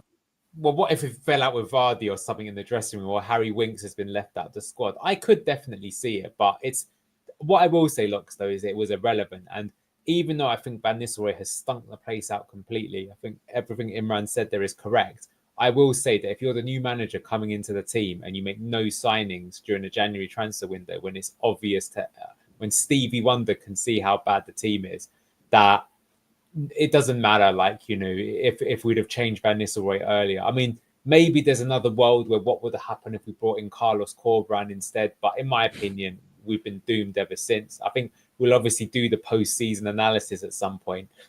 I will say that I think we were kind of doomed with bringing in Cooper, but I hate to say it, but we probably were doomed with the double whammy of both the manager and our best player from last season leaving, meaning that if I'm being honest, I don't think anybody coming in had a chance. Even if you had like the next best manager in world football and he makes one or two really good signings, we might have got closer, which I still would have wanted. For me, the worst thing is that it's just how pathetic this season is. And that's the only word you can describe it as, pathetic. It's not even getting close. Anil, I also think, we lost Enzo and we lost KDH, but I honestly think this cloud of PSR and this points deduction really affected us, because that stopped a lot of managers that we were probably speaking to, a lot of players we were speaking to probably thought, you know what, I've got a better offer elsewhere. If they didn't have this points deduction threat and this PSR breach on over their heads, then I would have gone to Leicester, but I'm not going to take that risk as a player. And that's what I think that didn't help as well. And that's how we ended up with Cooper, because like you said, many managers didn't want to come to us. And then even with the player situation, right? We didn't know if we were going to get these points deductions. So players were like, tentative in joining us. Is that Phil Mitchell? It is. Phil and Rude having a pint. Oh my God. Fox's talk, so thanks whoever's put that one on. Luke, obviously, before we end, mate, I mean, you answered the question. Do you think there's any chance that he's, is there any chance you think he's sacked after this game tomorrow or Friday, whenever? Do you see it happening? If it does, it just goes back to what you said before of Cooper. It just highlights the ineptitude that is the Leicester City board right now. We're doing it after an international break with it's our third manager that's potentially going to be this season. I don't think we do. I think we just stick it out with this absolute pile of horse shit you can see in front of you, hiding his stupid turtleneck. He's only got turtlenecks in the cupboard. Go fuck yourself. Go back to Holland and smoke a joint. Fucking wake up to yourself, bro, because you're not a manager of football in England. He's so... I don't know, man. It just winds me up that, like, the way that we've gone about things, like the Cooper sacking, is just irritating me just thinking about it. I think we've been doomed since the last preseason game. I don't care what anyone says. Oh, it's just preseason. We look that bad and completely different to what we've been the season before. I just knew that we were doomed. And then to what Imran just said about all these people that are not wanting to come to us, that makes sense. Maybe that's why we had to spend 25 million Skip's way just to convince him to even come here, because of all the points deductions and FFP and sanctions we had potentially coming our way. I don't know, man. I just hope that we have this same Nick DeMarco when it comes down to championship to find some flaws so we can still sign some people. Otherwise, we're a championship club for a long time. So do you know what, guys, right? Just looking at the positive side, okay, I know it's doom and gloom right now, but the championship, I've got a lot of people that I work with that are QPR fans, Watford fans, etc. And they're all telling me, right, the championship is a shit league. It's just so lacking in quality. So if we can retain, like I said, even if Ruud stays, he has to be really bad in not getting this side promoted next season, especially with the young players we've got coming through. So I can't see us sacking him. I think they'll give him a full transfer window, which he never got. and then give him the first 3-4 months of the season and see how it goes. That's what I think, but I hope I'm wrong as well. But let's see. Somebody asked for a Luke rating. I'm going to give him a 9. It would have been we only got him for half an hour, unfortunately, this week, so that's why he's only got a 9. But no, he's come in and he's brought the humour as always. You know what I'm going to do, Anil? That photo of Rude's head sticking out a pile of turd, I'm going to actually make that the thumbnail of the analysis show. So, so people can I enjoy plan that. to use it as well. I would definitely do it Friday now, because it's not a difficult game to analyze this one. Yeah, nice little bite size. Yeah. Yeah, Rude is officially 007. Last 7 games, 1-0, drawn 0, lost 7, goals for 0, goals against 17.